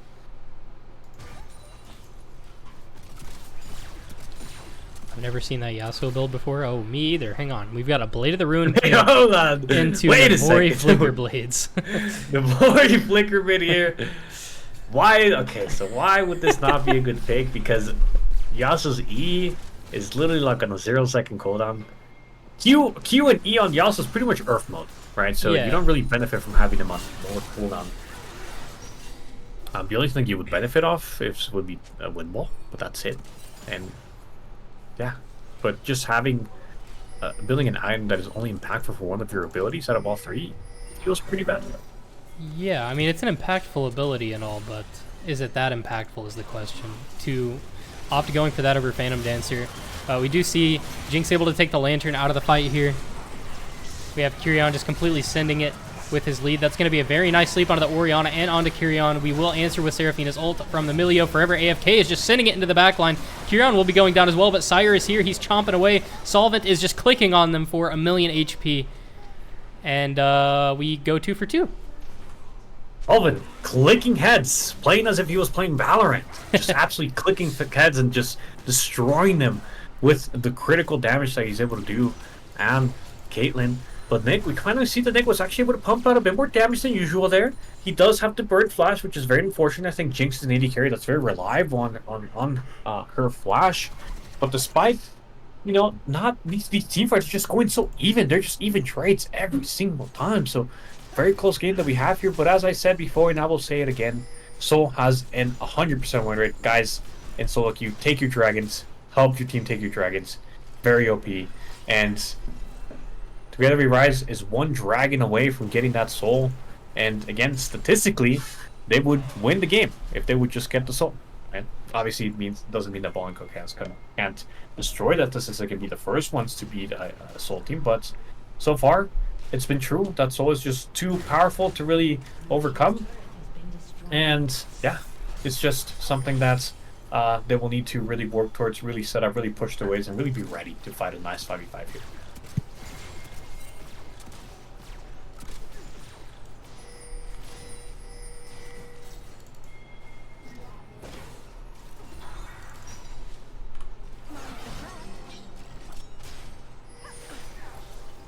Ooh, Yasuo's almost able to land another hook in that sweet spot he's been hanging out in. Just wave clearing mid, taking some pressure onto the tower. Meanwhile, Sire is in the bot lane, creating even more pressure. Looks like they're just going to have to give this mid tower away. Oh, what was that? TP. TPing to a 1 HP tower here. Looks like they're just going to make an engagement and completely take out Kirion. Solvent trying his best to get some value here, but he's walking into several members of the enemy team. coming in for the flank for the backs. We know that Jinx does not have Ash. The pillar does land. Really nice 3-man. A shockwave coming in from Video Gamer here, and they will get a double kill. Ooh, what a play by Sire. I mean, it's like, okay, I can't get the tower. I'm just going to come behind you guys. So really, really well played. Really nice hold by Video Gamer to follow up. No capitalize and get the kills. But Volinka fans still have a chance because they still be able to come back in time to contest this hole. So despite the kill, that does mean that Video Gamer, let me actually check his ultimate cooldown. 39 seconds. No, it's very low. Never mind. He will have ultimate for this upcoming dragon, but he will not have flash. Demonic will also not have flash or ghost for this upcoming team fight.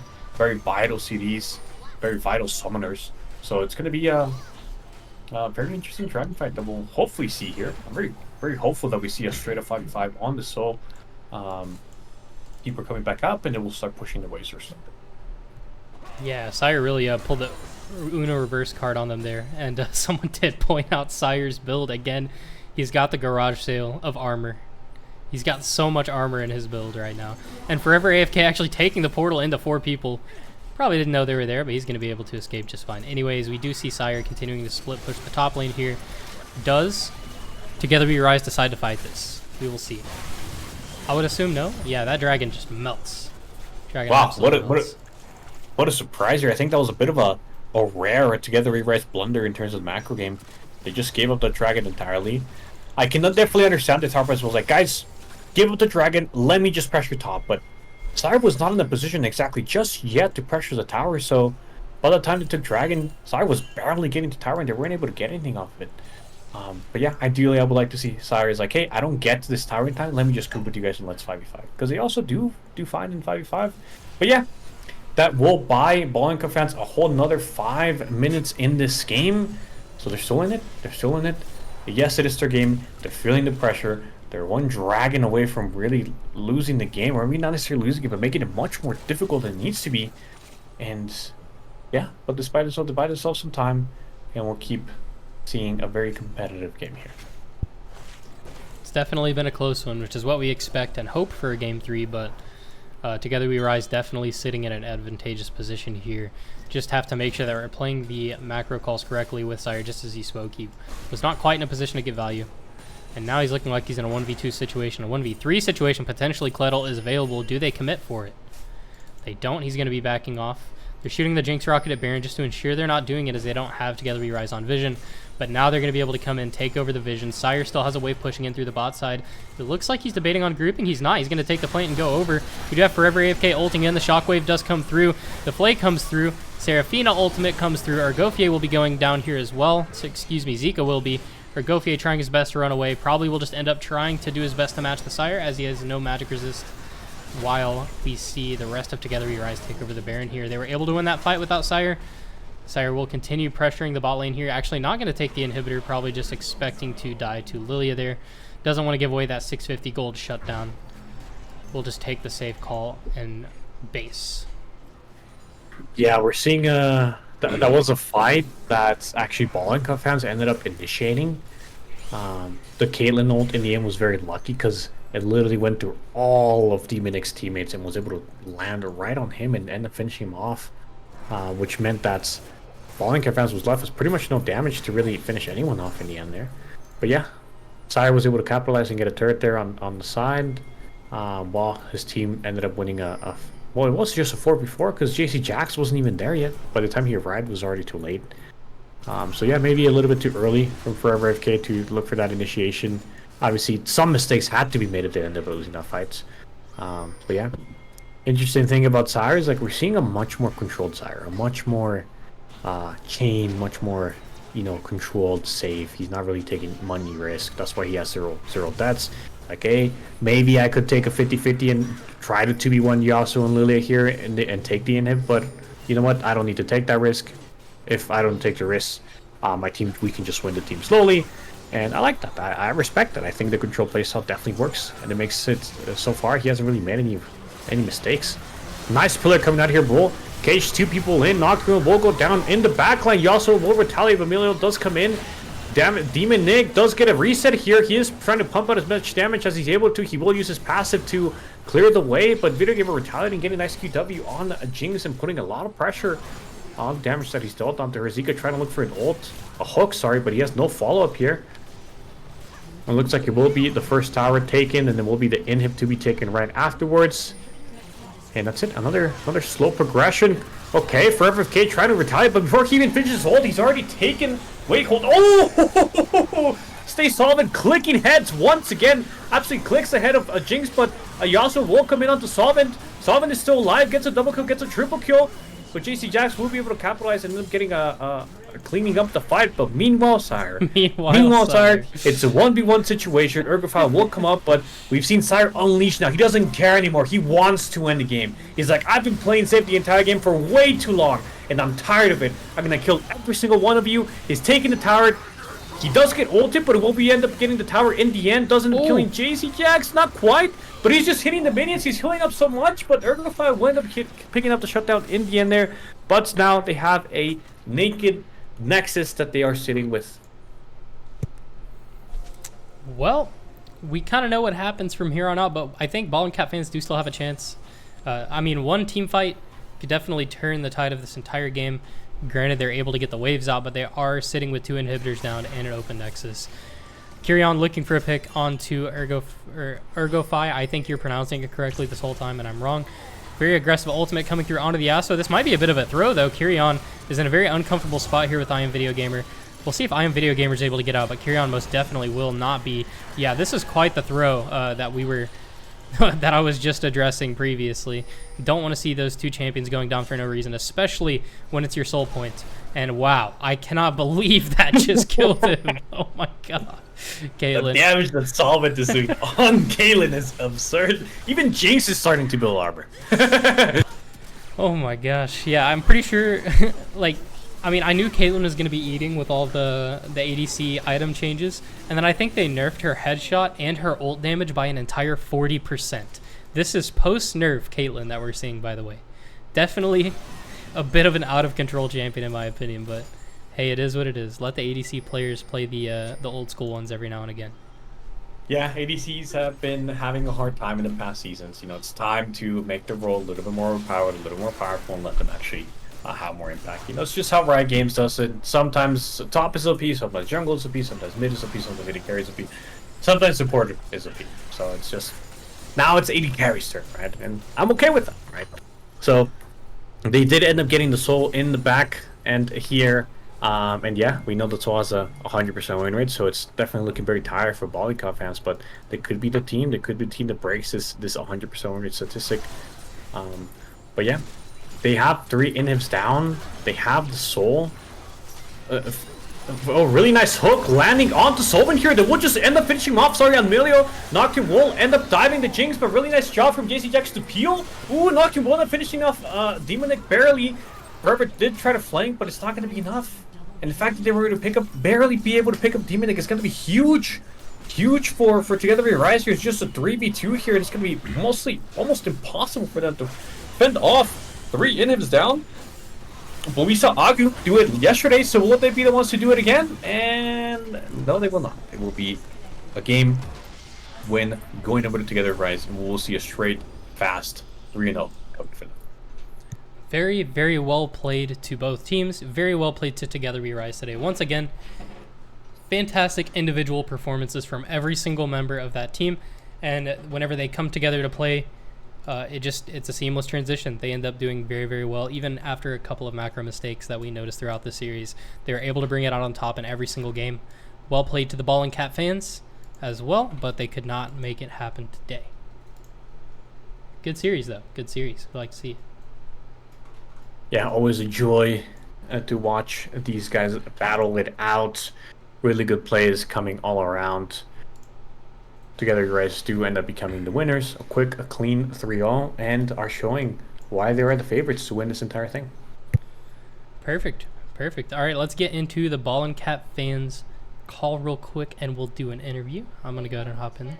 Or not, sorry, not Ball and Cat fans. I meant Together We Rise. Pardon me. Holy shit. Hello, hello. Hello?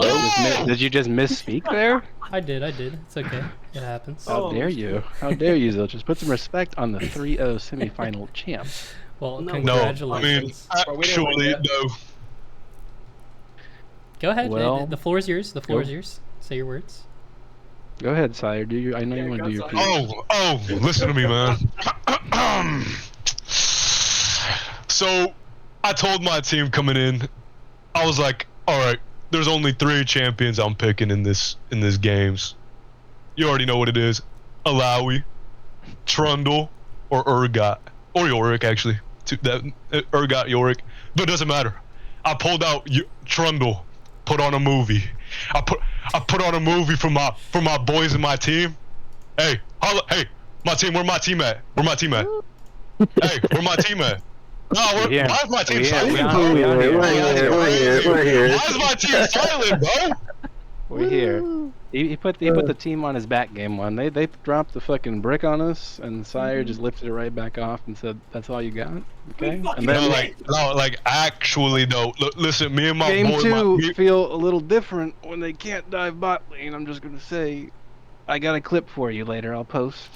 In game 3, just keeping it clean, guys. It felt a little chaotic, and we tried our best not to fall prey to the chaos, and we came out on top. And I'm really proud of the team, every single player. Just want to shout out consistent jungling, consistent supporting, Sire holding it down the top lane. We had a conversation with Video Gamer this week, and he fucking delivered. I'm really proud of this guy. He's playing with confidence. He's contributing to everything on the team. And he's making those roams. mages. Look, he played a mage just because we saw that comment. Whoever said that in Twitch chat, we saw it, and we said, get the mage in there. Man. But I'm just really proud of this team.